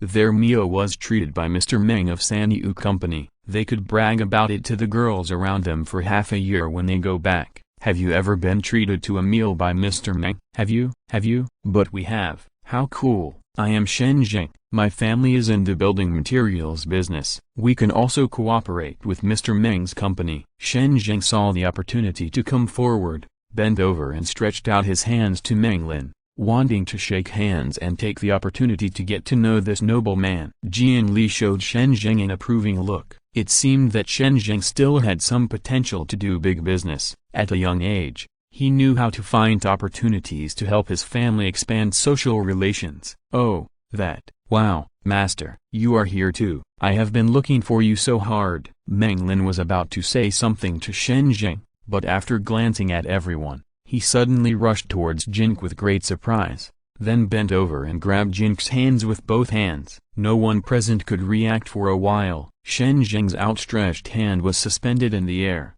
with an embarrassed look on his face. Is this right? He asked for a handshake but was ignored. He didn't ask for a handshake. What's wrong? What does Meng Lin mean by this? Why call Jin Ke master? Looking for me? Jin Ke looked at Meng Lin with a calm expression. I drank so much with master last time that I forgot to ask for his contact information when we separated. The thing is, after my dad heard about you, he wanted to meet you in person. He wanted to find an opportunity to have a good chat with you. I couldn't find master's contact information, so my dad scolded me and said he would break my legs. Oh, God has opened his eyes and finally let me meet him again. Meng Lin was very excited. When the boys and girls heard Meng Lin's words, they couldn't help but make all kinds of guesses in their hearts. Meng Lin called Jin Ke master, and the two drank together. Meng Lin's father, Meng Gui, the boss of SYNOPSIS company, wanted to meet Jin Ke in person and have a good chat with Jin Ke. As a result, Meng Lin forgot Jin Ke's contact information and was scolded by his father. Who is Jin Ke? Why did Meng Gui, the boss of SYNOPSIS company with a net worth of tens of billions, want to meet him in person? And he took the initiative to ask for a meeting? I'm not free these days. Please leave me your contact information and I'll talk to you when I'm free. Jin Ke thought about it and answered Meng Lin. The boys and girls present were shocked again. The boss of the Three Domains company wanted to see Jin Ke, but Jin Ke said he was busy. A big boss like Meng Gui, who had so many people lining up to meet him, couldn't get a chance to meet him. But Jin Ke said he was busy. Master, please give me some face. Meng Lin pestered Jin Ke. Jin Ke was so good at the Three Domains domination that Meng Lin didn't think it was a big deal to become his disciple. After he went home, he described Jin Ke's Three Domains domination skills to his father Meng Gui, which made his father Meng Gui very interested in Jin Ke. He asked to meet Jin Ke and ask him about his feelings about the Three Domains domination. So when Meng Lin saw Jin Ke again, he asked Jin Ke to meet him. For Meng Lin, this was a very ordinary thing. However, in the eyes of the boys and girls next to him, it felt very different. Don't look at the young age of these boys and girls. They all come from business families and know how to read people's expressions. People around them like Huang Xiqing, who are usually very proud, were so respectful and polite when they saw Meng Xiao, and did not dare to do anything rash. Jin Ke seemed to be indifferent to Meng Xiao, but Meng Xiao took the initiative to get close to him and said all kinds of affectionate words. It can be imagined that Jin Ke's position in Meng Xiao's heart is simply incomparable to Wang Xiqing and others. Jian Li, who originally did not want to look at Jin Ke again, now looked at Jin Ke intently. People like Meng Xiao were simply not something they can get close to. Jin Ke is in the same school as them, and they have the opportunity to get to know each other and even become close people. The atmosphere just now was actually quite good. Everyone made jokes about her and Jin Ke. Boys and girls wanted to get close, so they were brought together by classmates. Chapter 488 Information. If she hadn't said those hurtful words to Jin Ke just now, maybe the two of them could have really developed something. But the words have been said, and it's too late to regret now. That Shen Jing is really a piece of shit. He deliberately spread rumors at that time to provoke the relationship between her and Jin Ke, making her miss such a good opportunity to develop further with Jin Ke. Jian Li couldn't help but get very angry with Shen Jing. Meng Lin kept begging Jin Ke to meet his father, and Jin Ke had no choice but to agree. Meng Lin was overjoyed, and after making an appointment with Jin Ke, he left Yuliu Manor. Everyone else was going to leave. Jian Li looked at Jin Ke's back with a sense of loss. hoping that he would look back at her, or invite her to sing karaoke together or something. Unfortunately, Jin Ke left with Shi talking and laughing, and she was not in his eyes at all. A few days later, Meng's house. How can you play 3 domains battle so well? Meng Lin's father asked Jin Ke with great interest. I like playing games on weekdays. I think this game is well made and the 3 races are relatively balanced, so I spent more time on this game. Jin Ke said a few perfunctory words. You are indeed a game master, a genius player. Meng Lin's father Meng Gui looked at Jin Ke with admiration. Not an ordinary genius. Meng Lin also gave a thumbs up. Meng Lin always thought that he was a game master. In fact, before meeting Jin Ke, he had never lost to anyone in 3 domains battle, but Jin Ke beat him to the point of being convinced. Uncle Meng, where did you get the idea for this game? The human race, the ghost race, the corpse race, and the like, as well as the biochemical technology and quantum technology development system. Jin Ke simply took this opportunity to ask Meng Gui. The idea actually comes from another game. Forget it. Let's not mention it. Meng Gui said a few words casually, but stopped immediately. Could it be from the game Horror City? Jin Ke tried Meng Gui. Meng Gui's expression changed drastically, and after a moment he quickly recovered himself. What game is Horror City? Meng Lin asked curiously. Lin, your mother seems to have something to ask you. Go ask her what's going on. I want to talk to your brother Jin Ke alone. Meng Gui suddenly ordered Meng Lin to leave. Oh, Meng Lin looked a little puzzled. He was a smart man and knew that it was his father who asked him to avoid it, but he didn't quite understand why his father asked him to avoid it at this time. I'll find a chance to ask later. After Meng Lin left, only Meng Gui and Jin Ke were left in the room. Meng Gui walked over and locked the door, then walked back and sat in front of Jin Ke. Do you know Horror City? Meng Gui looked at Jin Ke with an extremely serious expression. Do you also know Horror City? Jin Ke didn't want to speak first, but asked Meng Gui in return. This was 5 years ago. I wonder what Horror City looked like 5 years ago. I wonder if I can gather important information about Horror City from this. I am a player in Horror City. And you too? Meng Gui continued to look at Jin Ke seriously, as if observing Jin Ke's expression. Yes. Jin Ke nodded. He is still in the Horror City game. The exit option in the lower right corner of the field of view can be called up at any time. I have a request, and I hope Mr. Jin can agree. In the future, please don't mention the Horror City game in front of my family. Meng Gui asked Jin Ke. He called Jin Ke Mr. Jin, and it was obvious that he regarded the other party as an equal. Okay. Jin Ke knew what Meng Gui was worried about. When he mentioned the Horror City game just now, he was just testing it casually, and he didn't think that Meng Gui really got involved in this game. Alas, Meng Gui sighed, as if he was lost in thought. What level has Uncle Meng reached in Horror City? Seeing that Meng Gui didn't want to say more, Jin Ke took the initiative to ask. SSS level. Meng Gui glanced at Jin Ke after saying that. Jin gasped. The most powerful master he had seen in the game Horror City was Winner, who only reached S level. He didn't expect that the person in front of him had reached SSS level in his world 5 years ago. Where is Mr. Jin? Meng Gui asked Jin Ke. E level. Jin Ke was silent for a moment and answered Meng Gui. How did you get in touch with this game? Meng Gui asked Jin Ke. I came across it by accident. How did Uncle Meng get in touch with this game? What is it like after reaching SSS level? Jin Ke now wanted to find out more information about Horror City from Meng Gui.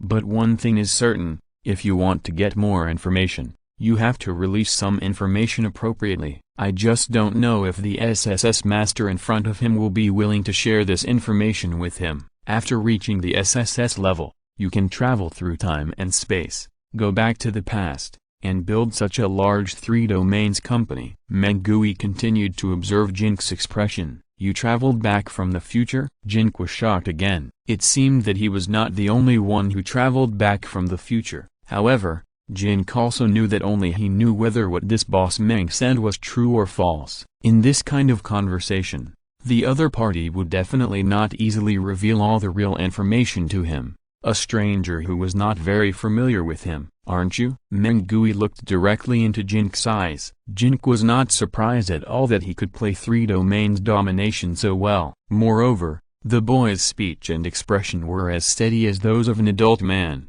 There was no doubt that he was a time traveler. Jin Ke did not say a word. He not only traveled through time, but also traveled through time with everything in the game. I just don't know if this boss Meng also traveled through time with the skills in the game. SSS level strongman. The skills in the game are probably enough to destroy the world on Earth. Jin Ke soon had a question in his mind. If there were many people like Meng Gui, wouldn't the world be in chaos? But the world hasn't become too chaotic, so there shouldn't be many SSS level travelers like him, or there aren't any at all. Just like Jin Ke now, he has been deliberately not showing his ability. With his current ability, it's unlikely to destroy the Earth, but it's easy to destroy a city. Before I met you, I wasn't sure if the game really existed, but now I'm sure. Meng Gui muttered to himself again. Not sure if the game really exists? Jin Ke was a little confused by Meng Gui's words. Chapter 489 Part of Life. Yes, I have always been playing that game in my dreams and entering that game world. Isn't that you? Meng Gui looked at Jin Ke. Playing games and dreams? How did Uncle Meng travel back through time? Jin Ke asked Meng Gui. Actually, I don't know if it can be considered a time travel. I should say that in the game, I entered the future world in some way and learned a lot of things that will happen in this world. Then all these things came true in the real world, which made me feel like a time traveler. Meng Gui answered Jin Ke. Uncle Meng, do you still remember what happened when you first entered the game? What is Uncle Meng's profession in the game Horror City? Jin Ke continued to ask. When I first entered, the game was like a parallel world. In the game, my profession was a summoner, right? Meng Gui seemed to be lost in memories. Summoner? Raising pets? It was the first time Jin Ke heard of such a profession in the game Horror City. Pet? I guess so. It's a very powerful, almost immortal ghost. I don't know if you noticed that in the 3 domains, the most powerful ghost of the Ghost Clan was made based on my pet. Meng Gui nodded. Ghost? You keep a ghost as a pet. Did you bring it with you as soon as you entered the game? Yes. No wonder. Jin Ke thought for a moment. This Uncle Meng seemed to be a chosen one. He had a powerful ghost pet to drive as soon as he entered the game. No wonder he easily cultivated to the SSS level. I answered a lot of your questions, but you haven't answered any of mine yet. Meng Gui reminded Jin Ke. Uncle Meng, ask. In order to get more information, Jin Ke had to pay some information. Did you also enter the game in a dream? When did it start? What was it like at the beginning? Have you seen the future world? Meng Gui threw out a series of questions. I should say I entered the game in a dream. A very long dream. A few days ago, during a trip, I fell asleep on a tourist bus, and then I dreamed that the bus was buried by a landslide, and my parents both died to save me. Later, I lived alone until 5 years later, when I accidentally came into contact with the game Horror City. In the game, I had all kinds of strange experiences, saw what the future world would look like, and even had a child. Anyway, I had that dream for a long time. Suddenly I woke up from the dream and found myself still on the bus. I quickly stopped the bus, just in time for it to avoid the landslide in front. Jin Ke made up a true and false, seemingly plausible story and told it to Meng Gui. After making up this story, Jin couldn't help but sweat. No way. All this was really just a dream of his? Fortunately, the exit game option in the lower right corner of the field of view was always there, so that he could clearly know that he was still in the game, not a dream. Can you log into the game recently? Meng Gui asked Jin Ke another question. Well, I can't. Jin Ke didn't lie this time. He really couldn't log into the game recently, because he was in the game. I can't log into the game recently either. No matter how I try, I can't enter the Horror City game again in my dream. This game has been with me for so long, and I can't log in suddenly. I'm really a little uncomfortable. Meng Gui sighed. Recently? How long ago was it? Jin Ke asked Meng Gui. About 2 weeks ago, just a few days before my Zealand's final exam. Meng Gui counted the days. Jin Ke was shocked again. 2 weeks ago, wasn't it the day he traveled back? He traveled here, and then the Horror City game here couldn't be logged in? Is it his fault? Impossible. What about you? When did you lose the ability to log in? Mengui asked Jin Ke. It was also 2 weeks ago. It seems that the game server is undergoing maintenance. Jin Ke answered Mengui. Of course, he would not say that he is still in the game world and has all the skills and props in the game. I originally thought that I was the only person in the world who played the game Horror City in his dream. I didn't expect to meet you.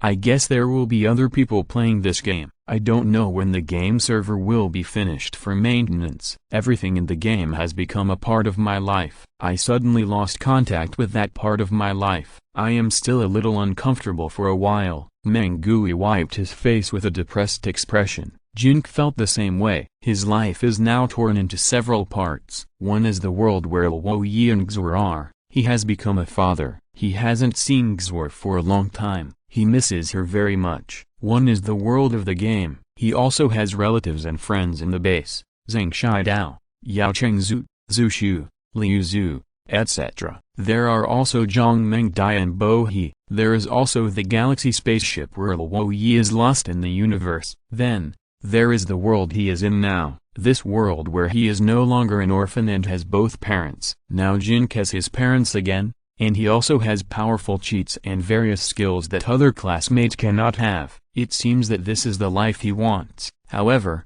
this life always seems to be missing something. When it is late at night, he can't help but recall the 5 years of loneliness and hardship. He will recall the 3 happy months with Luo Ye and Xue'er that winter. He will also miss the stubborn old man Zhang Shidao, as well as the mentor Chen Wei in the 16 villas, and his brothers and sisters. These thoughts and concerns make his current life incomplete. It's like a multiple-choice question. Each choice is inseparable, but you can only choose one and give up the others. For a moment, Jin Ke became a little confused, and he didn't know what he wanted. Is it time to quit the game? After quitting the game, where will he return to? What are you thinking about? Mengui asked Jin Ke, recalling everything I have experienced in the game, those parts of my life that cannot be separated. Jin Ke told the truth. Alas, I am the only one in the world who can understand what you are saying. I can relate to you. Mengui sighed again. At this moment, a message popped up in front of Jin Ke's vision. Luo Ye has sent you a teleportation invitation. Do you want to accept the teleportation? Chapter 490 Synchronization. Jin Ke hesitated for a moment and confirmed that he accepted the invitation to teleport. Another prompt popped up in his vision,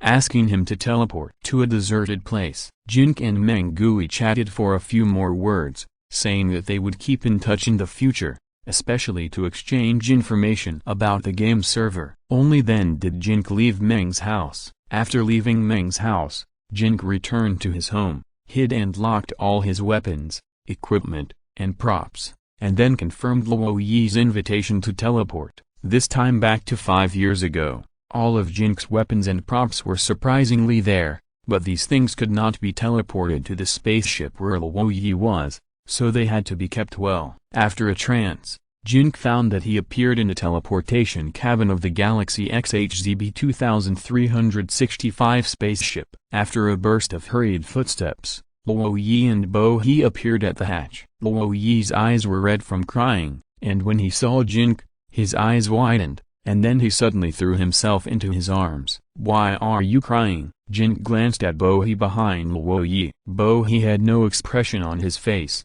just like a robot. I thought I would never see you again. Luo Ye raised his tearful eyes and looked at Jin Ke. How could that be? Am I not here? Jin Ke shook his head. It was indeed irresponsible for him to leave Luo Ye and Xue'er behind and run back to 5 years ago without saying a word. However, this kind of departure on the timeline is different from the ordinary departure, right? Seeing Luo Ye's hesitation, Jin Ke felt that things seemed not so simple. How am I doing in the real world now? Jin Ke asked Luo Ye. He remembered that he was admitted to the intensive care unit because of internal bleeding, and then participated in a competition game for dead people, winning among 6 people and getting the opportunity to return to the world of the living. But he gave the other 2 people a lifespan of 50 years each, which caused a disorder in time and space in the competition game, and teleported him back to the world 5 years ago where his parents were still there. Now he has gone back 5 years in time and returned to the Galaxy XHZB 2365 spaceship. So, can the real him be called reality? Anyway, How is he in the intensive care unit now? The flying saucer that traveled through time and space in the Dongling mountain maze has turned Jinke's world into a mess. No. Nothing. Luo Ye hesitated. She was obviously not very good at lying and didn't even dare to look Jinke in the eye. Am I dead? Jinke had guessed something from Luo Ye's performance. No.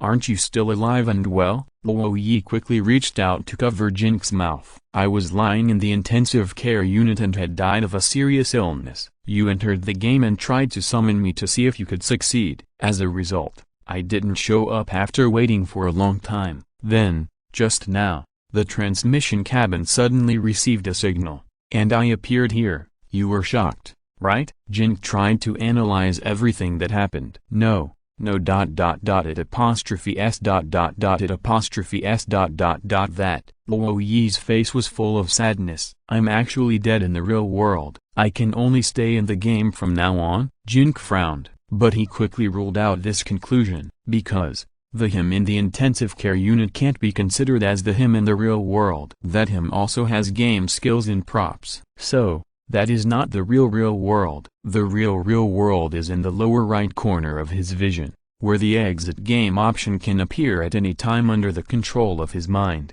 Is Xue'er okay? Jinke's vision phone can no longer call up Xue'er's surveillance video. Can't you see it? Luo Ye shared the video with Jinke using his vision phone. Xue'er was sleeping soundly in the video. She's been teething these days, and she often cries because of the pain. When it hurts so much, I have to carry her around. When I carry her around, she always looks around, as if she's looking for you. I seldom log into the game these days, and I'm almost always with her. I finally coaxed her to sleep just now, and I logged into the game. I was unwilling to send you a teleport invitation, but there was no response for a long time. I thought I would never see you again. Luo Ye started crying again. Don't cry. I'm fine. Aren't I? It's okay. Jinke patted Luo Ye on the back. We agreed to watch Xue'er grow up happily together. How could you just abandon us? Luo Ye was still very sad. This.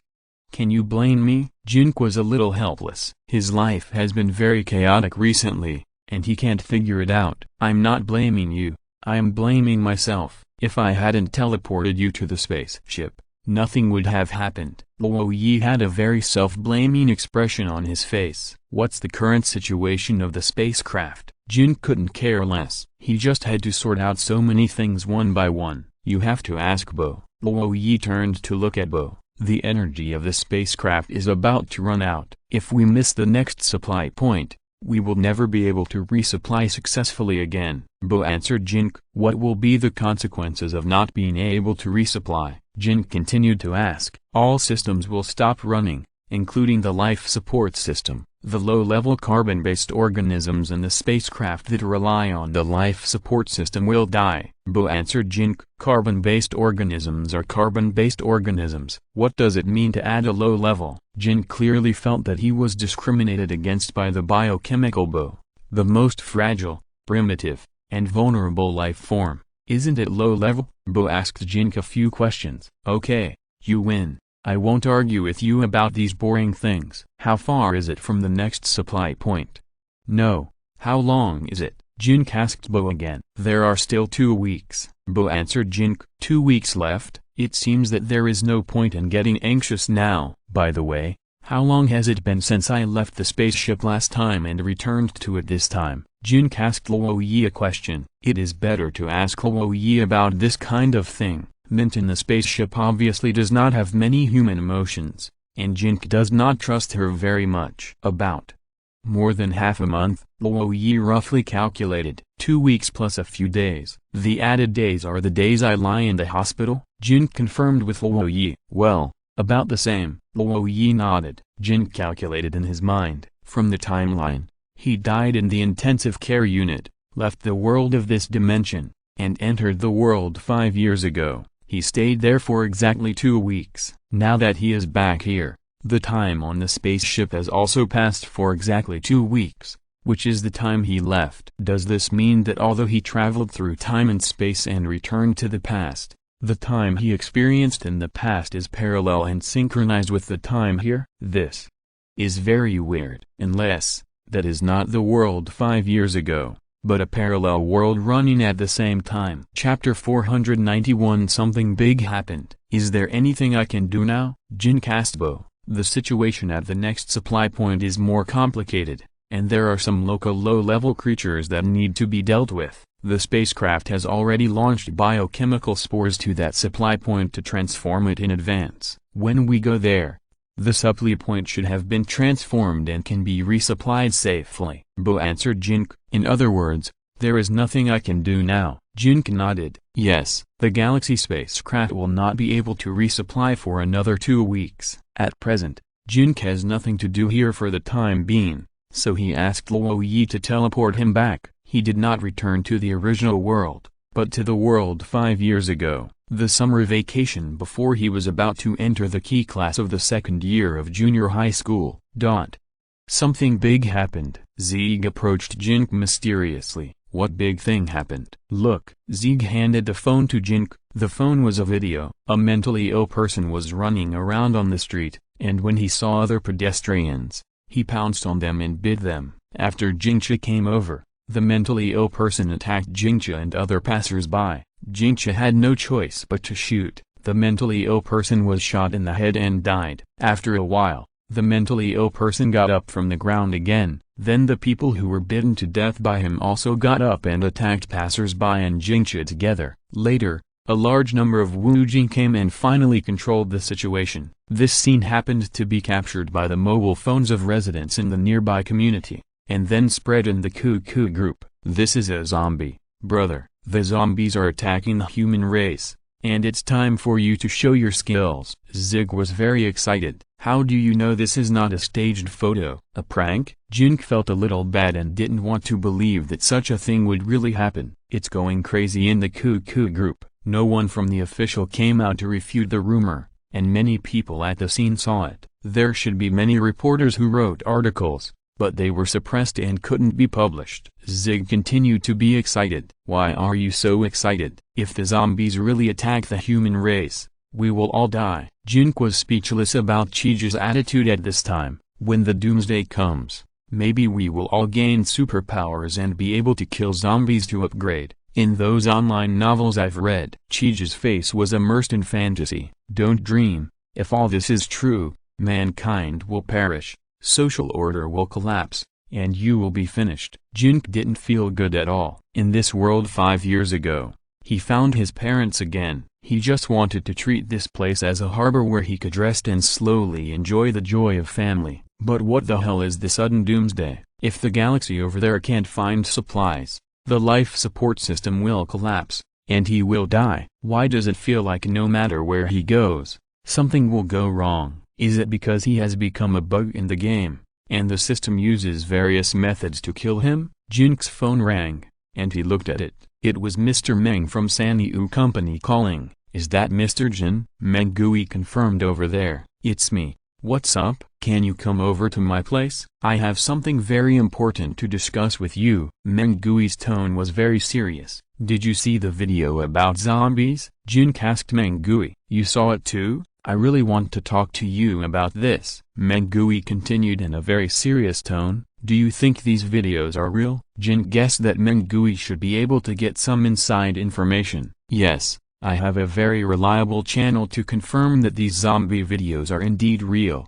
Very real. So I want to discuss the countermeasures with you. Okay, I'll rush to your place as soon as possible. Meng's house. You know, I have many friends working in the system. They can't lie to me. Zombies suddenly appeared in the city, and it is still within the controllable range. Some infected people have been isolated. Meng Gui introduced the current situation to Jin Ke. Then what's the next step? Have you ever dreamed about anything before? Jin Ke looked at Meng Gui. I did dream about the zombies invading our real world, but that should have happened a few years later. I didn't expect it to happen earlier. Meng Gui frowned. Boss Meng should have made some preparations in advance, right? Jin Ke asked Meng Gui. Yes, I don't need to hide it from you. I have built a large secret base, which contains a lot of food and daily necessities, and even a large number of oxygen tanks. In case of an emergency, I will take my family into the secret base to hide. Those supplies are enough for us to survive in the base for more than 10 years. But the location of this base is unknown to anyone except me and a group of brothers I trust. I have investigated and found that you are a family of 3. If you are willing to cooperate with me, I can give you 3 places. Meng Gui proposed to Jin Ke. Why would Boss Meng give me such a big benefit? Jin Ke smiled. Need I say that? After entering the apocalypse, our limit is that we can only hold out for more than 10 years. If there is any accident, the time we can hold out will be even shorter.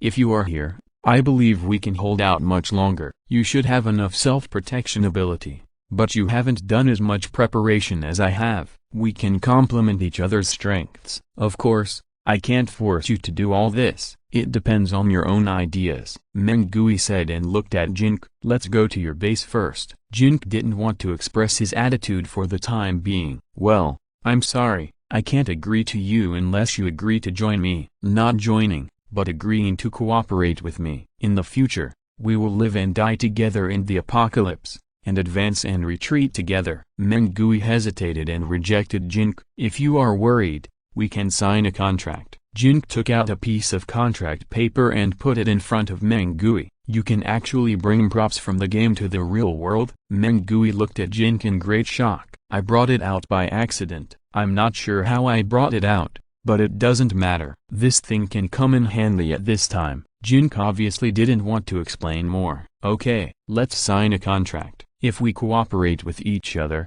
we will be more confident in handing life and death to each other. Meng Gui looked relaxed after seeing the contract paper in the game. Chapter 492 Dead City. It seems that Meng Gui hesitated for a long time before inviting Jin Ke to cooperate with him. He wanted to use Jin Ke's ability to help him survive in the end times, but he was worried that Jin Ke's ability was too strong and he could not control Jin Ke. With this contract, both parties can cooperate with confidence. The contract was soon drawn up. The terms restrict the 2 parties from attacking each other and not doing things that harm each other. There are also some other restrictions, and both parties are quite satisfied with these terms. With these terms and this contract, the 2 people are like grasshoppers tied to the same rope. Jin Ke certainly would not object to cooperating with Meng Gui. Although he is very capable now, he is not specifically dealing with the possible end of the world. Cooperation with Meng Gui can save him a lot of worries. The other party is very rich and has been preparing for a long time. It is conceivable how much effort it will take. It is not so easy for him to prepare so many things and so many materials from scratch. Cooperation with Meng Gui can avoid this process.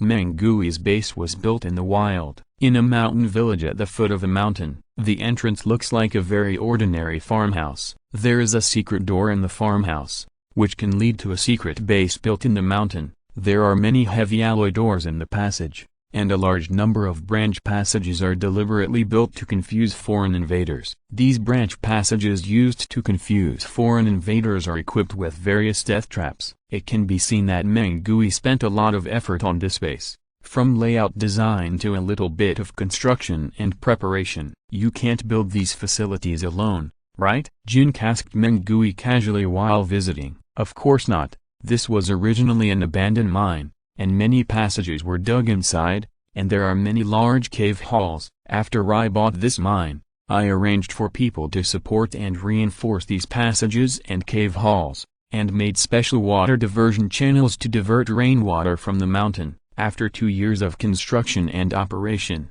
the basic infrastructure of the base has been basically completed, and then a large amount of materials were transported in. Meng Gui introduced the process of his base construction to Jin Ke. Don't those who participated in the construction know about this base? Jin Ke continued to ask. They are all engineering teams invited from other places. Several engineering teams were invited to carry out different constructions in stages. These engineering teams don't know what they are doing. After completing this project, they will go to the next project and will not pay special attention to this project here, because no one would have thought that there would be such a thing as the end of the world. Meng Gui continued to explain. How long do you think it will take for the zombies to break out? Jin Ke asked another question. I don't know. Everything I experienced in my dream is different from what happened. It is possible that what I experienced in my dream was a parallel world. not the real world we're in. Mengui looked a little confused.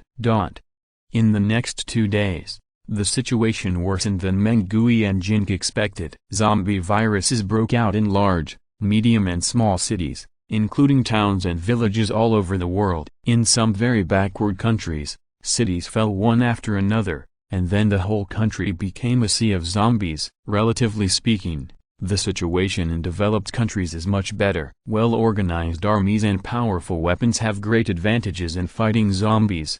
China, where Jin Ke is located, has become the country with the best epidemic control in the world because of its strong army and organizational ability. The World Health Organization has been constantly issuing warnings to governments of various countries, asking them to work together to prevent the spread of the zombie virus. What spreads faster than the zombie virus is people's panic. Although China has achieved remarkable results in controlling the epidemic, it cannot stop people from frantically purchasing and hoarding various daily necessities, and soon there are no goods to buy in the supermarket. The streets have become very deserted, and people try not to go out. After the curfew, armed soldiers patrol the streets in tanks and shoot zombies running around on the streets. What is giving the World Health Organization and governments the biggest headache now is the source of these viruses. The expert group has been studying day and night, but has not been able to find any results. It feels like these viruses have emerged overnight,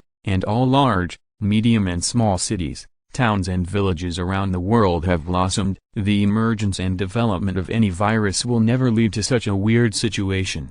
The original source of infection cannot be found, and new sources of infection may appear at any time in the epidemic area that has been controlled or the safe area that has been isolated. For example, some soldiers in the army eat and live with other soldiers and take all security measures, but suddenly one day, 1 or 2 soldiers suddenly get sick and turn into zombies without any symptoms. Experts have put forward several arguments. One argument is that the virus came from underground, and another argument is that these viruses are mutated. But none of these arguments can explain why the virus broke out on a large scale around the world. On the contrary, there is an argument that is considered the most absurd on weekdays, which has won the approval of the most people. This argument believes that aliens have launched an attack on the Earth, such as the zombies, and they have used some special biological weapons, a very advanced future technology biological weapon to attack the human beings on Earth. This attack is very concealed and may be transmitted through the air. Only in this way can it be explained why there are always 1 or 2 people who suddenly get sick among the same type of people. This is a total war. If the human beings on Earth lose this war,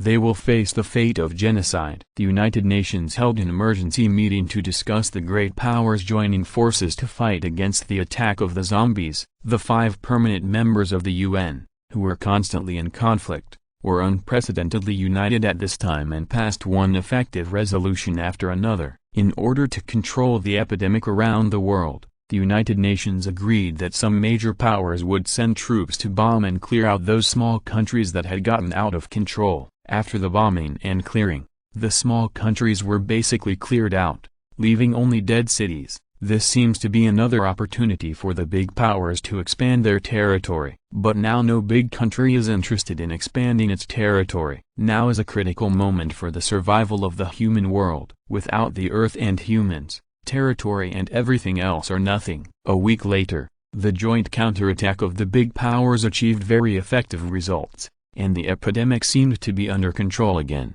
Just when everyone had just breathed a sigh of relief, the clouds in the sky around the world suddenly turned red. One red rain after another fell all over the world. If you are listening to this novel on a channel other than Fanfic World, it means they downloaded and uploaded it without effort. We cordially invite you to visit our channel, Mundo Fanfic Novelist. There you'll find the original version of this story and you can explore many other novels of various genres. We are waiting for you to immerse yourself in a world of incredible novels. Chapter 493 Lost Contact. The rain came very quickly, catching people off guard, and many people were soaked by the rain. The matter was very strange, and experts quickly analyzed the composition of the red rain. What is extremely desperate is that there are a large number of zombie viruses in the red rain that are more viable, more contagious, and can be transmitted through the respiratory tract. However, this virus with stronger viability and more contagiousness will not cause illness immediately after infection,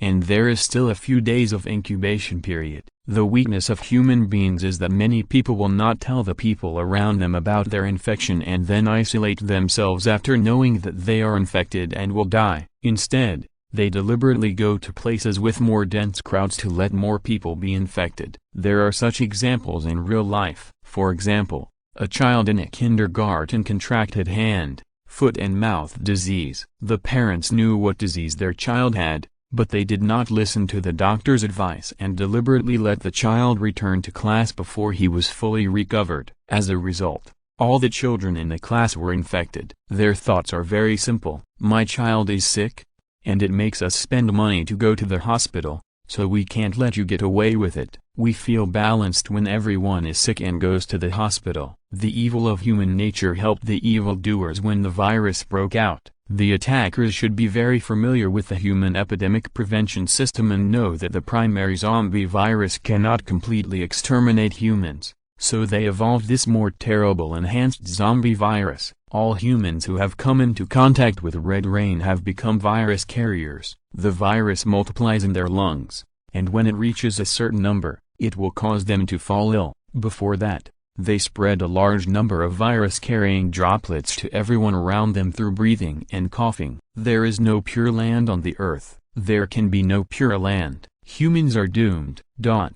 Secret base. The situation outside is not optimistic. Only a part of the citizens went to the designated location for virus screening. The results of the current screening show that at least 1/3 of the people are carrying the virus. Because China has experienced SARS and rounds of avian influenza, the corresponding epidemic prevention and isolation mechanism is relatively sound. But because the scope of the outbreak is too wide this time, it can still maintain a superficial calm. But once the first batch of infected people pass the incubation period and become ill, I am afraid that the existing epidemic prevention and isolation mechanism will no longer be able to cope with it. The situation abroad is even worse. Poor and backward areas such as Africa, South America, and Southeast Asia have lost contact. The social order in several developed countries in Europe has collapsed. Many cities in the United States have had gunfights. Meng Gui gave a brief introduction to the people hiding in the base about the situation he learned from the outside world. Is the world really going to end? Why haven't we awakened our superpowers yet? Chij expressed his dissatisfaction. Of course,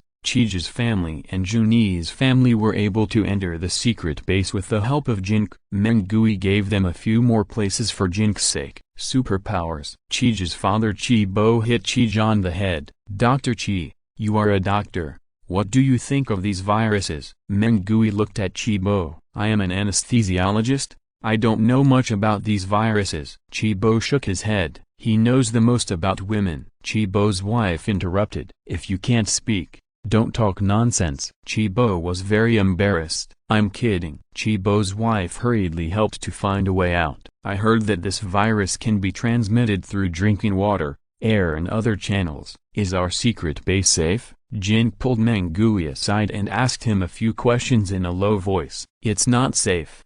But you must not tell anyone to avoid causing panic. Meng Gui sighed. Didn't you say there is an air and water filtration system? Jin Ke also guessed this result. The air and water filtration systems require a lot of consumables. With each additional person in the base, the amount of these consumables consumed will increase accordingly. With the current number of people, I estimate that it will only last a week at most. In my previous plan, I did not consider that the virus can be transmitted through air and water, so I did not make too many reserves in this regard. Meng Gui shook his head.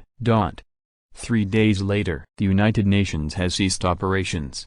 China's representative to the United Nations has lost contact. The national border has been closed, and a large number of troops have been transferred to the border area to snipe the large number of zombies that are frantically attacking from neighboring countries. It is said that they are preparing to use nuclear bombs to create a zombie-free zone at the border. The military has suffered serious casualties, and soldiers will fall ill from time to time. Most cities in the country have been paralyzed. All countries outside China have lost contact. and satellite distress signals suspected to be sent by presidents or heads of consortiums have been received. It is speculated that except for the Chinese government, which is still operating, all other countries on the earth have lost control. It is very likely that most humans have turned into zombies. Only a part of the dignitaries, the rich, and the survivors who are naturally immune to this virus with a certain probability, like us, are hiding in various secret bunkers and lingering. Mengui continued to introduce the situation outside to everyone.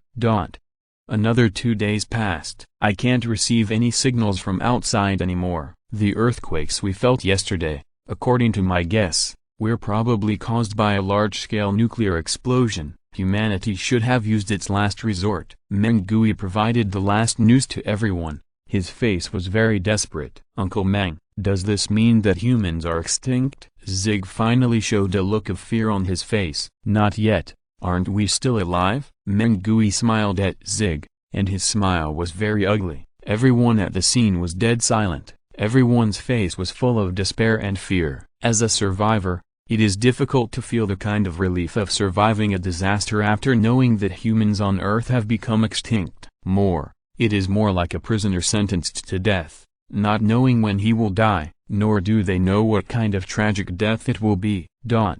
Another 2 days passed. The consumables needed for the air filtration system and the water filtration system are being consumed faster than expected. They can only last for 2 days at most. We must replenish them, otherwise the virus outside will soon penetrate into the base. Once one person gets sick, the entire base will be wiped out. Mengui called Jin Ke over and discussed with him worriedly. In other words, we must send people outside to collect these supplies? Jin Ke looked at Mengui. Yes. Mengui nodded. Chapter 494 Collection Team. I'll go. No one is more suitable than me. You have to make a detailed list for me and draw a map. Otherwise, I don't know where to find the supplies I need. Jin Ke certainly understood the purpose of Mengui calling him over. You can't do it alone. I need to form a team to go with you. I'll lead the team. I know where to go. Mengui was silent for a while and then proposed to Jin Ke. Okay. Jin Ke estimated that Mengui should have some life-saving methods. If he didn't say it,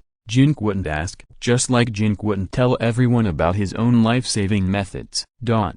We have to go out to collect supplies, Mengui announced to everyone. Do we have to go out? Mengui's wife looked worried. If we don't go out, the base will be invaded by the virus in 2 days, and everyone will be finished. Mengui smiled bitterly. Everyone was silent. We need a team of at least 4 people, and we are still short of 2 people. I need 2 volunteers. If no one stands up at this time, we can only wait to die together. Mengui proposed to everyone. I'll go. Maybe I can awaken my special powers. Sieg raised his hand. What are you trying to do, little brat? I'll go. Chibo stopped his son Sieg. After thinking about it, he felt that it was not right for his family to hide in the base, so he suggested that he go. Count me in. Junyi also raised his hand. I'll go. Jin Ke's father also suggested. I want to go too. Mengui's son Menglin also suggested. After a heated debate, the team was finally formed. Captain Mengui,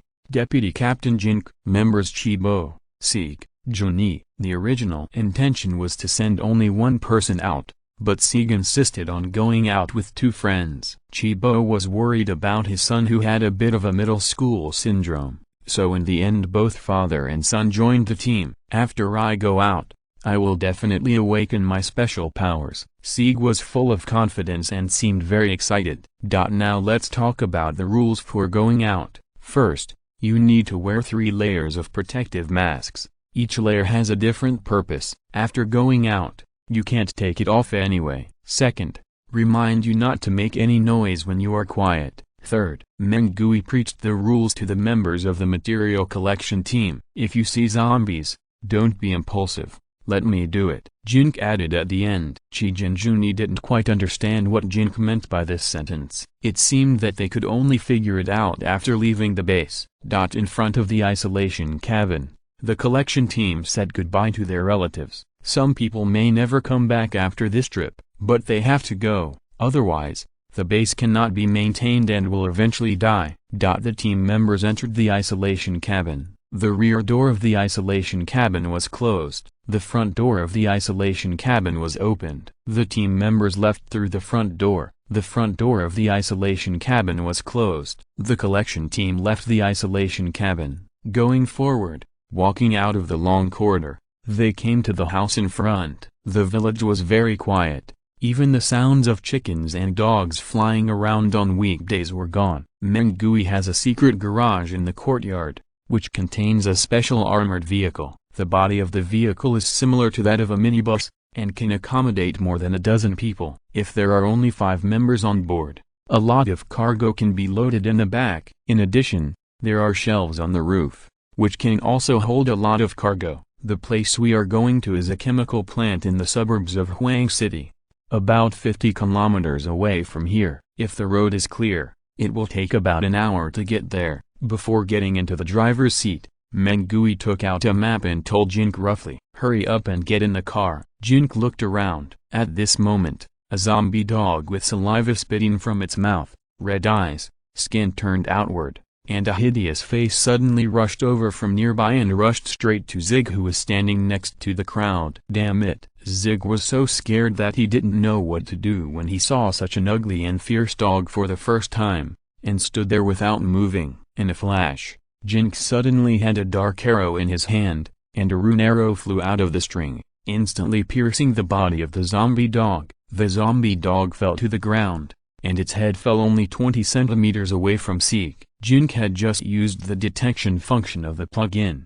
and it was by relying on the detection plugin that he discovered the zombie dog in advance. "It's so ugly." Zig bent down and looked at the dog. "Don't touch it." Chibo quickly pulled Zig away. "This thing is highly contagious." As a doctor, Chibo, wearing a 3-layer mask, didn't feel very reassured. "What artifact was in your hand just now?" Junie approached Jin Ke and asked him. He had just seen Jin Ke's black rune arrow. "Hurry up and get in the car. It's not safe here." Jin Ke ignored Junie and urged everyone. Although it is not a big problem for Jin Ke to deal with a whole group of zombies with his current combat power, these zombies are highly contagious, and he does not seem to be immune to the virus. Once infected with the virus, he can only rely on Luo Ye to teleport him to the galaxy spaceship to expel the virus from his body. And he and Luo Ye agreed to do so in a week, when the galaxy was replenished again. In addition, 5 years ago, he had no way to contact Luo Ye through other means. If he was infected with the zombie virus during this period and did not survive the incubation period,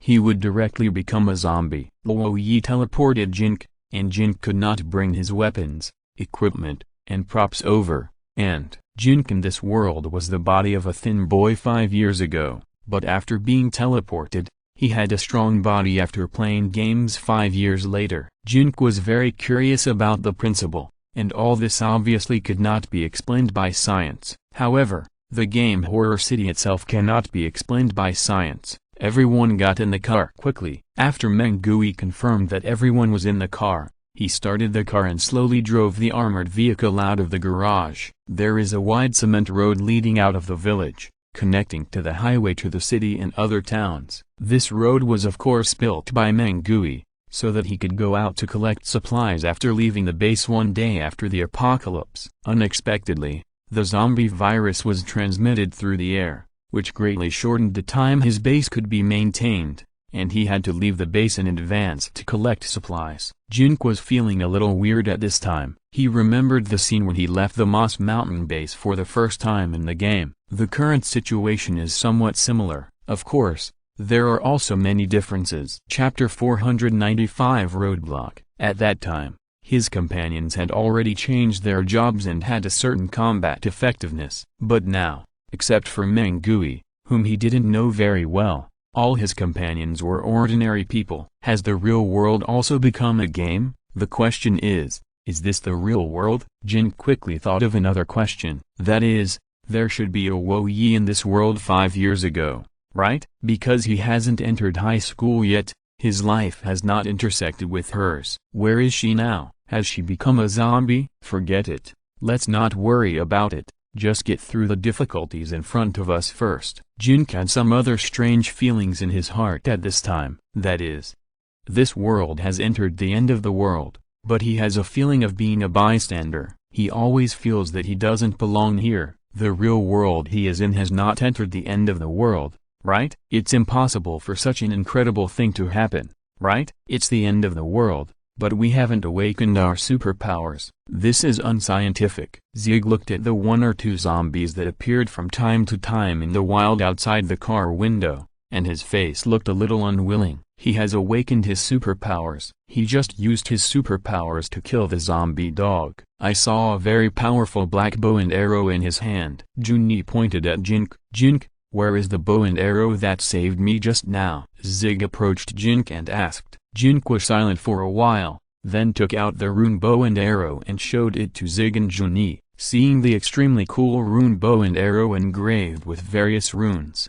Zig and Jun's eyes widened, with a look of excitement on their faces. Mengui also glanced into the car, but was not surprised when he saw the rune bow and arrow, and then continued to drive his car. Where did you get it from? Can I touch it? Zig asked Jin Ke. Touch it. Jin Ke's expression was indifferent. As soon as Zig stretched out his hand, he screamed and retracted it, just like touching red-hot iron. It hurts. Zig looked at his hand. Fortunately, there was no injury. Jun also reached out and touched it, but like Cheech, he felt pain and retracted his hand. Is there any restriction on it? It is forbidden for people other than the owner to touch it, Cheech guessed. I'm not sure. Jin Ke shook his head. You haven't told me where you got it from, Cheech asked Jin Ke curiously. At this moment, the special armored vehicle braked and stopped. Trouble. Mengui frowned as he looked at the road ahead. This is the intersection of the village road and the highway, and the highway is further ahead.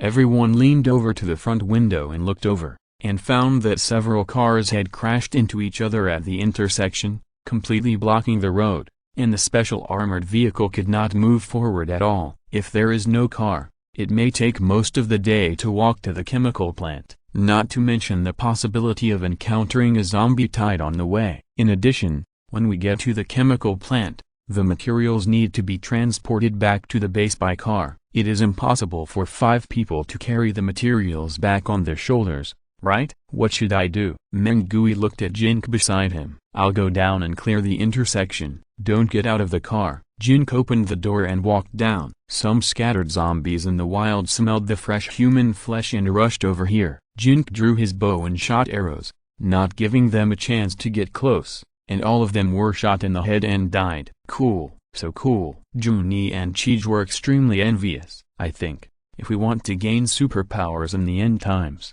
we must first be infected by the virus, and then use various viruses to evolve our physical attributes. Cheech imagined the plots he saw in online novels. If you are infected with the virus, you will be the same as those zombies. Sooner or later, you will be shot in the head. Chibo heard his son's nonsense and slapped him on the head. There can only be one protagonist in online novels. We are at most supporting roles here. The protagonist is clearing the roadblocks there. Jun replied to Cheech. How can he clear the roadblocks alone? Cheech looked at Jin Ke. Everyone looked at Jin Ke together. As a result, they found that Jin Ke put his hand on one of the cars, and then the car disappeared out of thin air. Jin Ke walked to the open space next to him, stretched out his hand, and the disappeared car appeared in the open space again. In this way, after a few back and forth, Jin quickly cleared the intersection. Some cars had zombies trapped in the cars. Jin killed them first and then moved them. Isn't his ability too strong? Cheech and Jun continued to envy. Your father was also a person with superpowers. Chibo muttered. Dad,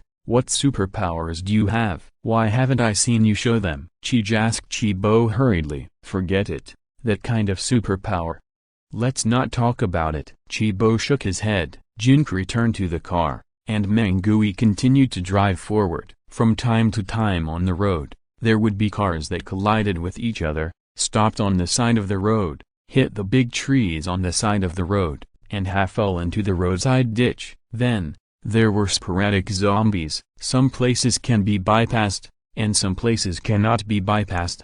In places that cannot be bypassed, Jin will get off the car to clean up, and then the car will continue to move forward. In this way, they stopped and started, and it took more than 4 hours to reach the vicinity of the chemical plant, covering dozens of kilometers. Fortunately, Everyone set out early, and it was only noon now. After clearing the roadblocks for a while, the car arrived in front of the chemical plant. Mengui entered the chemical plant and was dumbfounded when he took Jin to find the needed supplies. The chemical plant was full of traces of explosions, warehouses, workshops. There was no material to collect at all, and there were only scattered zombies rushing out of the factory buildings. It's over. Without those materials, the base will fall sooner or later. It's my responsibility. It's all my responsibility. Mengui looked ashen. There should be those materials you mentioned somewhere else, right? Jin asked Mengui. I know of only one chemical plant in Tanu province that produces this kind of material. As for the chemical plants in other provinces, I am not sure about their exact locations, and even if I knew, it would be too late. Then, what should we do next? Jin asked Mengui again. Go back to the base, boil all the water we fetch for use and drinking, and the air. We are in the wild, so the virus should not be so easy to drift into the base, right? Mengui thought for a while. To boil all the water for use and drinking. Do we have enough fuel? Also, once the water source is contaminated, there is no guarantee that the air near the water source is safe. Jin questioned. What can we do? Now we can only leave it to fate. Mengui shook his head. There was no choice, and everyone could only return the same way. Chapter 496 Answer. After we go back, tell them that the needed supplies have been found and installed, and tell them not to worry. Mengui said to everyone in the car. They will know the truth sooner or later. It's meaningless. Chibo sighed. Maybe we can make it through? Mengui smiled, although the smile was ugly. When it was getting dark, the car returned to the base. Everyone did not tell the truth to the people in the base, but told them that the needed supplies had been found and told them not to worry. Despite this, the faces of the people in the base were still full of despair. It felt bad that everyone in the world had died and turned into zombies, leaving only them. It would be better to become a zombie and wander the streets without worries every day. 3 days later, in the morning. Mom, I seem to be sick and have no strength. Chiji's face was pale and it was difficult for him to get up. After Chibo heard what Chiji's mother said, he hurried into Chiji's room. Chibo took out a test strip, pricked blood on Chiji's finger, and squeezed a drop of blood onto the test strip. Several horizontal bars appeared on the test strip. After seeing the bars, Chibo's face turned pale. The result was positive. This was the latest test strip for the zombie virus that Chibo got from the hospital when he left. It had a high accuracy rate. Didn't I tell you not to take off your mask after you go out? Why did you take it off? Chibo questioned Chij. I didn't take it off. Chij shook his head weakly. You always read online novels. You have some unrealistic fantasies. Now you are infected with the virus. Do you think you can really awaken your superpowers? You will just kill all of us. Chibo continued to scold Chij. I really didn't, and I don't know why I am like this. Chiji's eyes were red with grievance. Chiji's mother pulled Chibo out of the room. What happened? Chiji's mother's voice was a little trembling. She actually understood it, but she was not willing to accept the result. He has been infected. Chibo was a little absent-minded. What should I do? You are a doctor. Save him quickly. Chiji's mother panicked and grabbed Chibo's arm tightly. What can I do? If I had a solution, humanity would not have perished. Chibo smiled bitterly. Go find Mr. Meng. He must have a solution. Zig's mother trembled constantly. What can he do? I have to tell him to isolate the area we're in. Otherwise, everyone in the entire base will be in danger. Chibo tried to cheer up. He knew how contagious this virus was. Once Zig showed symptoms, he and his wife would be doomed. The only thing he could do now was not to harm other people in the base. Dad, Mom, don't panic. Maybe I will turn a disaster into a blessing and awaken my superpowers to become a Superman. Zig appeared at the door, holding the wall, and grinned at his parents. Go to bed and rest quickly. Don't run around. Zig's mother hurriedly helped Zig back to the room and put him on his bed. Mom, don't cry. I'll be fine. Zig continued to comfort his mother. Chibo used the communication system in the base to contact Mengui, told him about their family's situation, and took the initiative to request isolation. No need, I got infected too. Many people in the base got infected. I don't know how we got infected. Mengui replied to Chibo weakly on the other end of the communicator. Chibo walked out of the room wearing a 3-layer mask. Sure enough, Chij was not the only one who got sick. Mengui and his wife, Jin's father, and Junyi and his son all showed the same symptoms. Dr. Chi, our base has been isolated from the outside world before. Even if we go out and come back to the isolation cabin, we have also been disinfected. How do you think we got infected with the virus? Mengui had an unwilling expression. Although no air and water filtration supplies were found,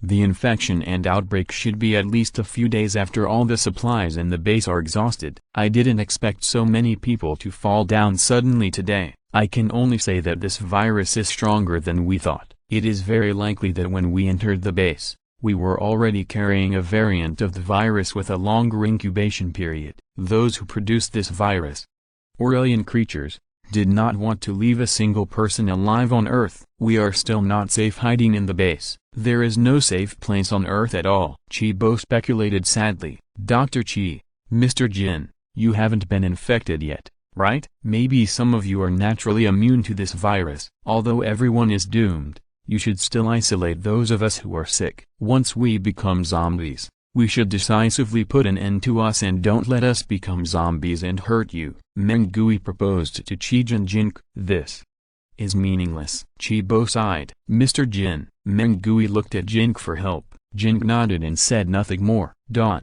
In the evening. Dad, Mom, why have you been moving so many times in these years? What are you avoiding? Jin Ke asked his parents. The world will soon be destroyed. If he doesn't ask this question, he may never get an answer. He will lose them again. Jin Ke is not as unforgettable, painful and sad as the last time. He can't tell the reason and feeling. Nothing. Your father made some enemies when he was young, and we are worried about your safety, so we keep moving around. Jin Ke's mother answered. Jin Ke, enemy? How did he make enemies? Who are they? Jin Ke continued to ask. Back then, when you were very young, your father was doing business, and because of business matters, he made enemies with some people. Jin Ke's mother avoided Jin Ke's gaze. Don't lie to me. I know what you are avoiding. Is it related to Horror City? Jin Ke simply asked his parents directly. In his speculation, all the weird behaviors of his parents are likely caused by Horror City. Maybe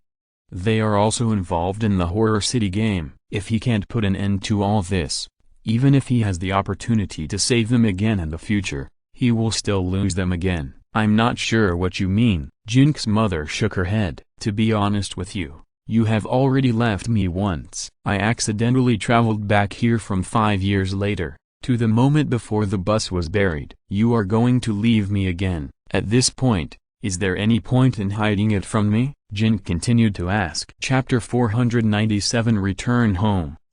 In this world, there is something called family affection, or love. Human society and human civilization have continued to develop because of family affection and love. You are a smart child. In the future, we will be gone. You still have a long way to go. You must learn to believe in your heart, your feelings and love, and don't let some inexplicable things confuse your mind. As your parents, we have been with you for so many years. It is our fate in the previous life. Our love for you cannot be replaced by anything in this world. When you have a child, you will understand what kind of love this is. In the future, no matter what happens to you, don't forget your feelings and love as a human being, and the responsibility you should bear for your children and the entire human race. Jin Ke's father spoke and talked to Jin Ke for a long time in a weak voice. I don't understand what you want to say. Why can't you tell me directly if there is something? Jin Ke was very dissatisfied with the attitude of his father and mother. He had already realized that they must be hiding something important from him. However,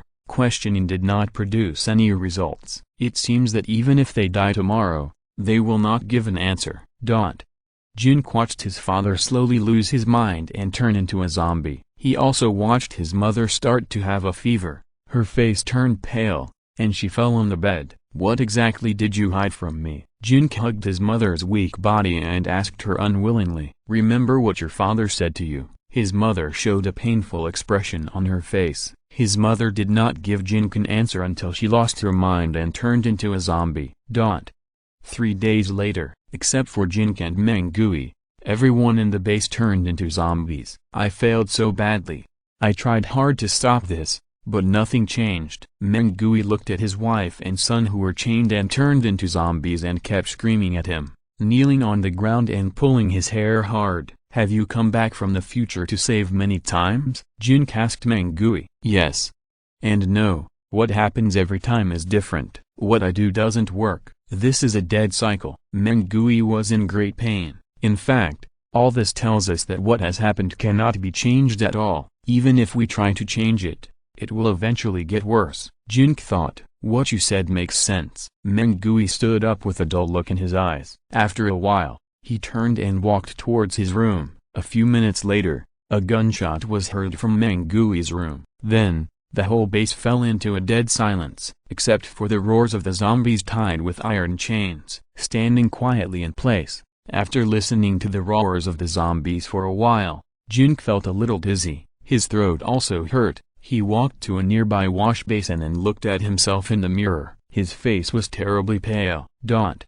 After walking out of the base, Jin Ke looked at the sky outside, feeling a little confused. 2 zombies who came from nowhere suddenly rushed over and wanted to bite Jin Ke, but before they could touch his body, they were knocked to the ground by the dagger in his hand. Where to go? Let's go back to Yunfeng City. Mengui's base was built more than 40 kilometers away from Huang City, and it was about 60 kilometers away from Yunfeng City. Under normal circumstances, it would only take 1 or 2 hours to drive there. Of course, under normal circumstances. Now it was an abnormal situation. Driving there, he had to keep moving the damaged vehicles along the way. Now he was alone, so he didn't need to drive, and he could just use the exoskeleton of future technology. After taking out the exoskeleton from the storage space and putting it on, Jin Ke ran quickly along the road towards Yunfeng City. Jin Ke felt his head getting more and more dizzy, and his mind getting more and more confused. He didn't know why he wanted to go to Yunfeng City. Anyway,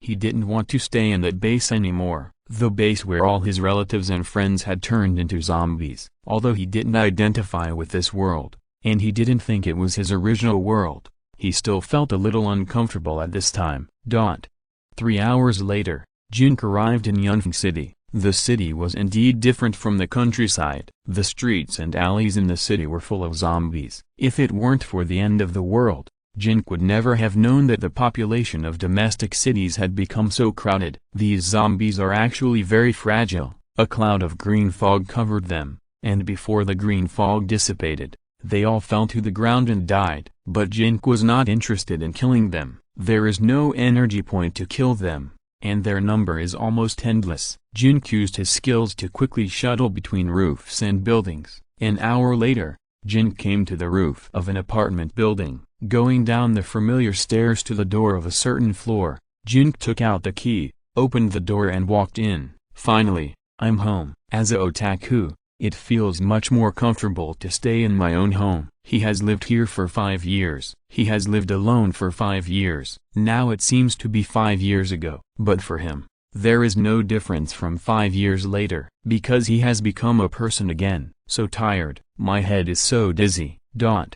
I don't know when it got dark. When Jin Ke suddenly woke up, it was already late at night. He felt very cold, shivering with cold. It's not winter now, but there is only one reason why it's so cold. He has a fever, a high fever. Fever is the first symptom of being infected by the zombie virus. I should be a zombie in 3 days, but the time I agreed with Luo Ye to return to the galaxy seems to be 4 days later. What will happen if I don't confirm her invitation to teleport after becoming a zombie? I will keep wandering here like a zombie. Jin Ke sat up, shivering as he found a quilt from the cabinet next to him and wrapped himself up, then tried to think about the current situation. This is just a game. In fact, I just need to quit the game to end it all. If I don't quit while I'm still awake, once my body is controlled by the zombie virus, I won't be able to quit even if I want to. Jin Ke looked at the exit option in the lower right corner of his vision,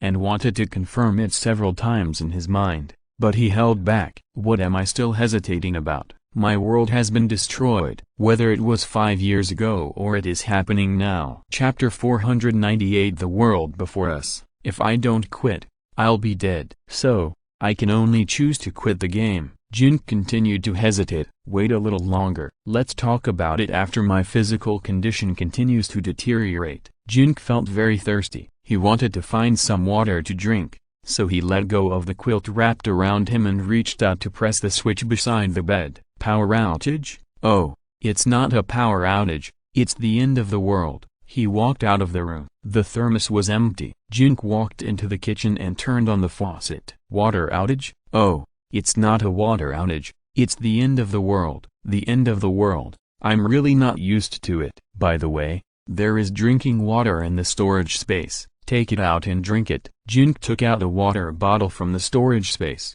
opened the bottle cap and drank it in big gulps. Then he ate something. Suddenly he felt nauseous, and after a few minutes, he vomited everything he had just eaten. Just zombie viruses, microscopic organisms composed of macromolecules.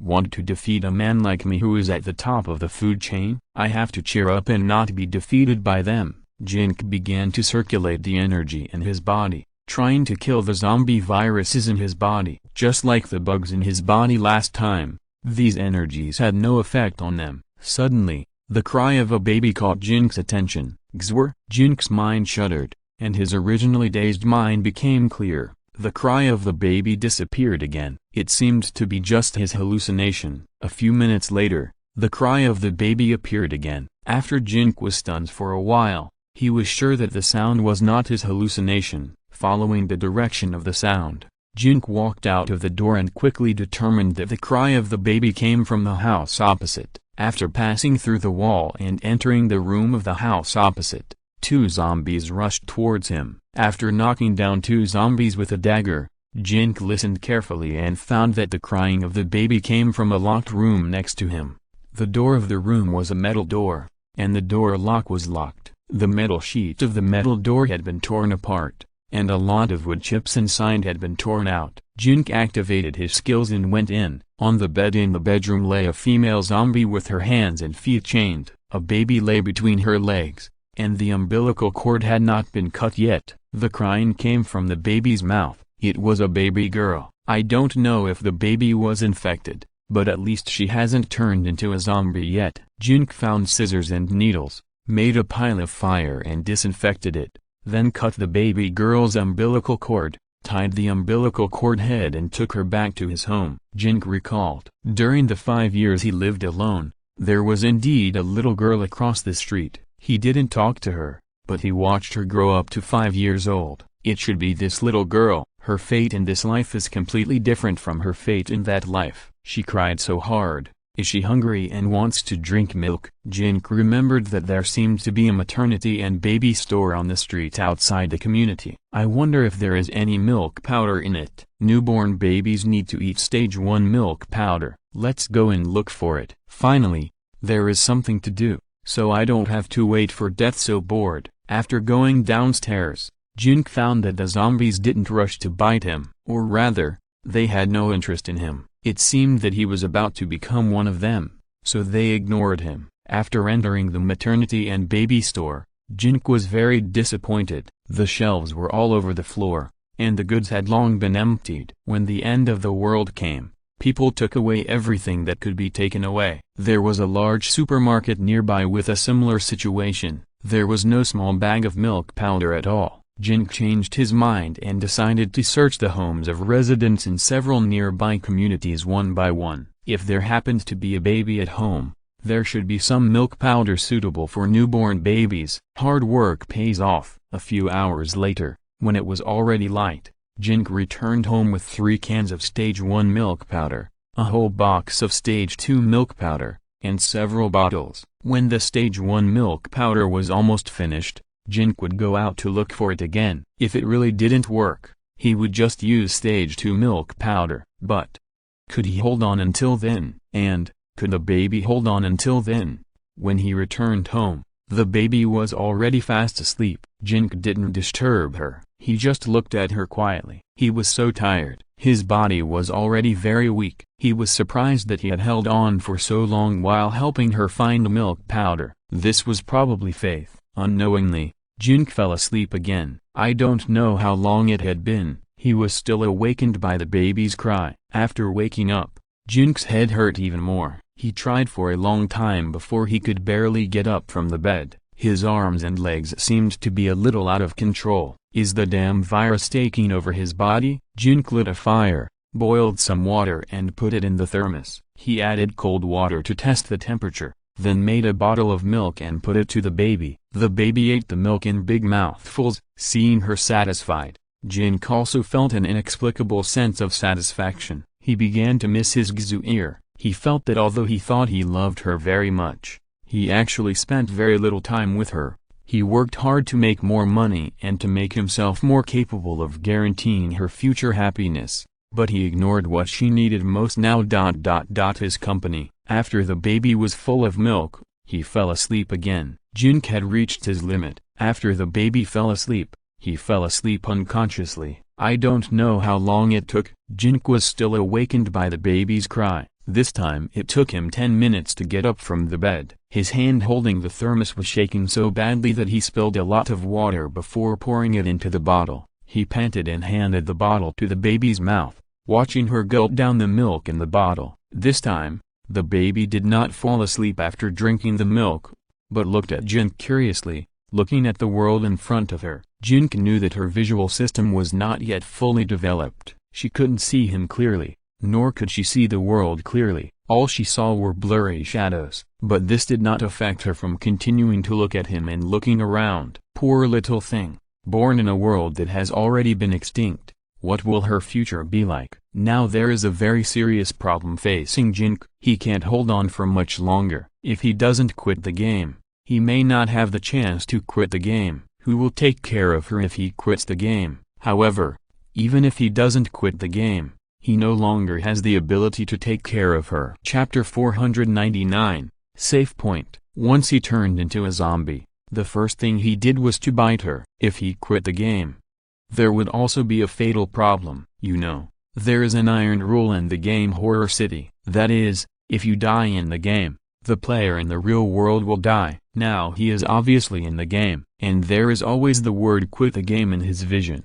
Even if he heard Luo Ye say that he died in the real world, that real world is not the real world. But now, if he dies here, it means that he died in the game. If he dies in the game, he will die in the real world. And this kind of death is the real death. In addition, after quitting the game, he will enter the game again, and he should enter this place. His situation will not change much. If he wants to survive, he must find a way to solve the current predicament and get out of the current desperate situation. How to solve it? Jin thought about it and couldn't think of a good solution. But there is one thing he must do now, and he must arrange it before quitting the game. That is, he has to find a suitable crib. His bed was not suitable for the baby to sleep in. She might fall or suffocate because of the bedding. It would be more convenient for her to sleep in a crib. During the time when he quit the game, she would be relatively safe in the crib. Fortunately, with the experience of raising Xue'er, Jin Ke was not helpless when facing a baby. After playing with the baby for a while, Jin Ke remembered her name. In his original world, the family across the street was named Li. Jin Ke heard the couple call the little girl Yin Yin or something like that, so her name should be Li Yin. Yin Yin, Uncle is going to find a crib for you. You have to be good. Jin Ke touched Li Yin's little face and turned around to leave the room. Li Yin suddenly burst into tears. It was unknown whether it was because she found Jin Ke had left, or if she felt uncomfortable in some other way. While Li Yin was crying, there was a knock on the door. Knock on the door? Jin Ke walked to the door and looked out through the peephole. He found two zombies that came from nowhere. After hearing Li Yin's cry, they hammered the door outside and tried to rush in to bite Li Yin's fresh and tender flesh. Jin Ke suddenly thought of something. He walked back to the bedroom and looked down at the window. As expected, some zombies downstairs heard Li Yin's cry and gathered around, howling and trying to climb up. When Li Yin was just born, her cry was very small, probably because her mother had become a zombie and was malnourished. Only Jin Ke heard it. But after Jin Ke fed her, She had strength and her cry became louder, which attracted nearby zombies to gather here. In this case, Jin could not leave her to go out and find a crib, and he could not quit the game casually. Once a zombie crawled into the house, Li Yin would be dead. Unless he made up his mind to leave her alone. This is difficult. Actually, there is a way to ensure her safety when he leaves. Chinese people have a strong sense of anti-theft. Some people have installed comprehensive and strong anti-theft nets in their homes, and the doors and windows of their homes are protected. If he can find a relatively high floor that is not easy to climb, and all the doors and windows are equipped with anti-theft facilities, he will feel more at ease to leave Li Yin there for a while. However, he must wait until she falls asleep before going out, so as not to attract the attention of zombies with her crying. Although from the current situation, these zombies are not good at climbing, but what if they climb up? Holding Li Yin in his arms, Jin Ke made a rustling sound from his mouth, slowly calming her down, and then Jin Ke shook and patted her back, finally calming Li Yin down. After more than 10 minutes, Li Yin's eyes became confused, and then she fell asleep deeply. While she was asleep, Jin Ke hurried out of the door to find a crib and a suitable hiding place. Jin Ke was now extremely dizzy, and staggered as if he was drunk. If it weren't for Li Yin's safety, Jin Ke wouldn't want to move at all. He just wanted to sleep.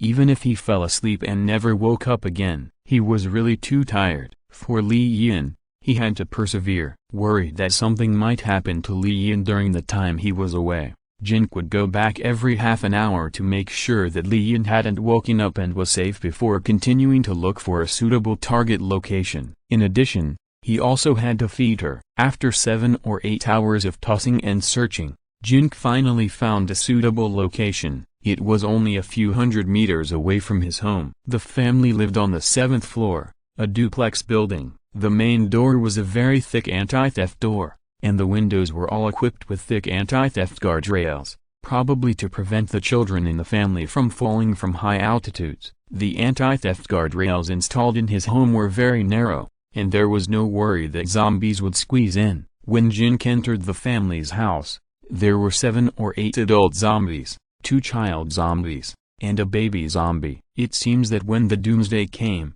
they hid at home for a while, but they still couldn't survive. They became zombies one after another. The infectiousness of the zombie virus encountered in this world is much higher than those zombie viruses that Jin Ke has seen in TV, movies, novels, and games before. Even a superpower like Jin Ke was not spared. The only thing about Jin Ke compared to ordinary people is that Jin Ke feels that the process of turning into a zombie may take a little longer. This may be related to his physical fitness that is better than that of ordinary people. But it won't take too long, and I don't know if he can hold on until the moment when Luo Ye initiates the transmission of him. Jin killed all the zombies in this family's house, and did some cleaning work, and then set off to go back to his home to pick up Li Yin. After finding a suitable base, the next thing is more troublesome. Jin Ke needs to take Li Yin to that family's house. However, she is a living thing, and he can't put her in the storage space and take her there. He can only carry her there. Now he couldn't walk across the rooftops as fast as he did when he returned to Yunfeng City. He could only walk on the ground, and the ground was full of zombies.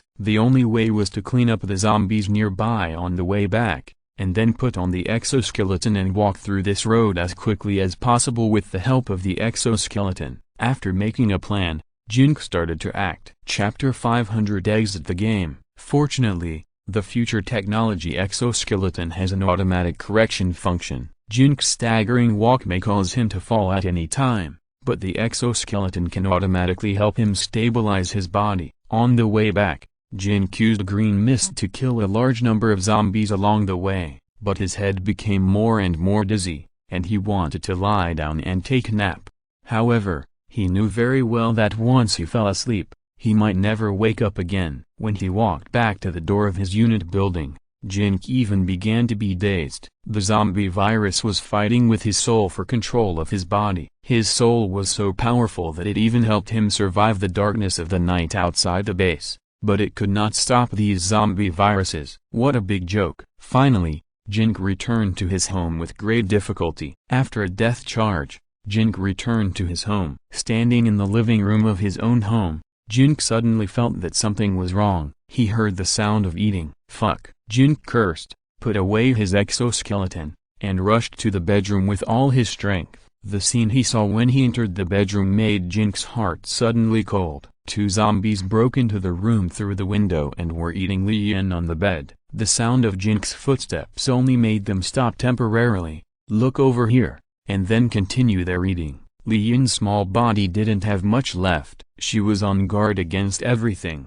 but she miscalculated at the last moment and the chicken was stolen by these zombies. Fuck you. Jin Ke was so angry that he took out his weapon and rushed forward to smash and chop the two zombies until he chopped them into a pile of mincemeat and stopped until he was completely exhausted. Ah! Jin Ke yelled, or howled loudly, kneeling on the ground and hugging his head, feeling extremely painful, although she was just a neighbor's child, and although he only raised her for less than 2 days. However, she was Jin Ke's only psychological support and belief in these 2 days. If he hadn't tried so hard to keep her alive, to feed her, or if he hadn't cried, Jin Ke might have died. Now, his only psychological support and belief completely collapsed. He no longer had any reason to stick with it. Quit the game? Let the characters in the game die in their sleep? Is there any other choice? A cry came over. Jin Ke raised his head and looked at the bed. Is it Xue'er? She was staring at him with big eyes.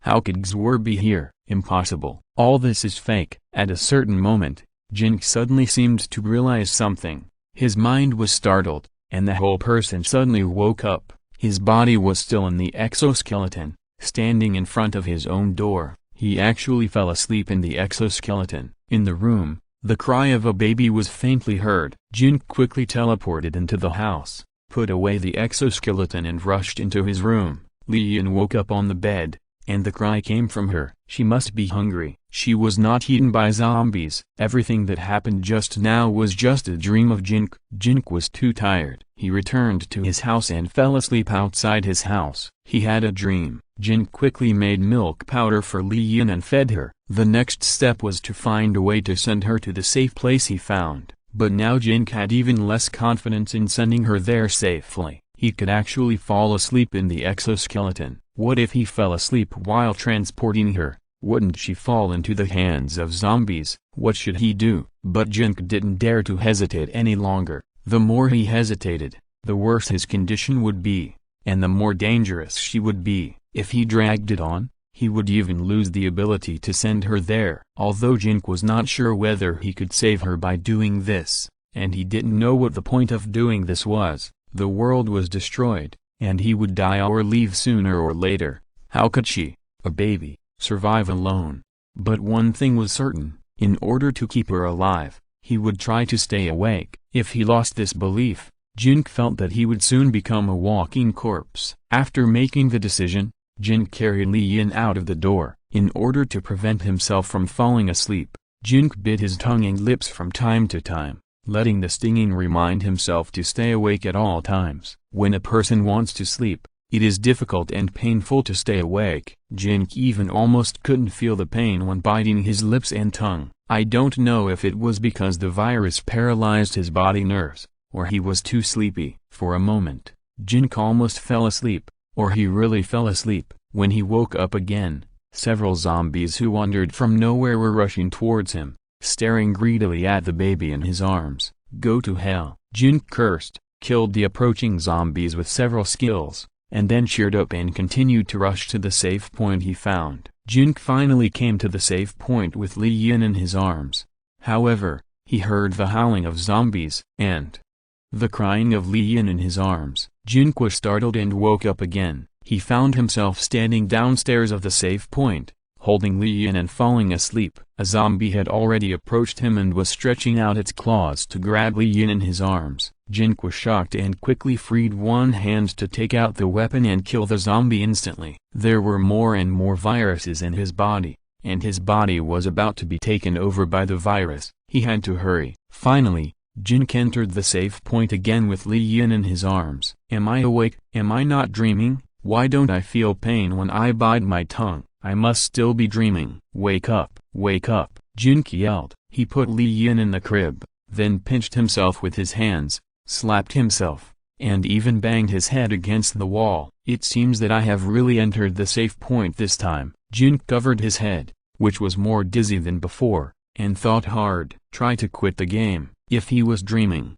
he would definitely not be able to quit the game. Lian had finished her feeding and was already asleep. She should be safe for a short time. He had no other choice but to quit the game. Even if he turned into a zombie and died in the game, he could die soberly in the real world. After quitting the game, he could play games on his phone. At least he could stay conscious. Quit the game. Jin used his mind to confirm the quit game option in the lower right corner of his vision. End of this chapter. Thank you very much for reaching the end. Don't forget to like. Looking for more exclusive content and immediate access? Subscribe to our Patreon. Remember, every like, subscription, or donation encourages us to continue. Thanks to everyone. See you in the next video.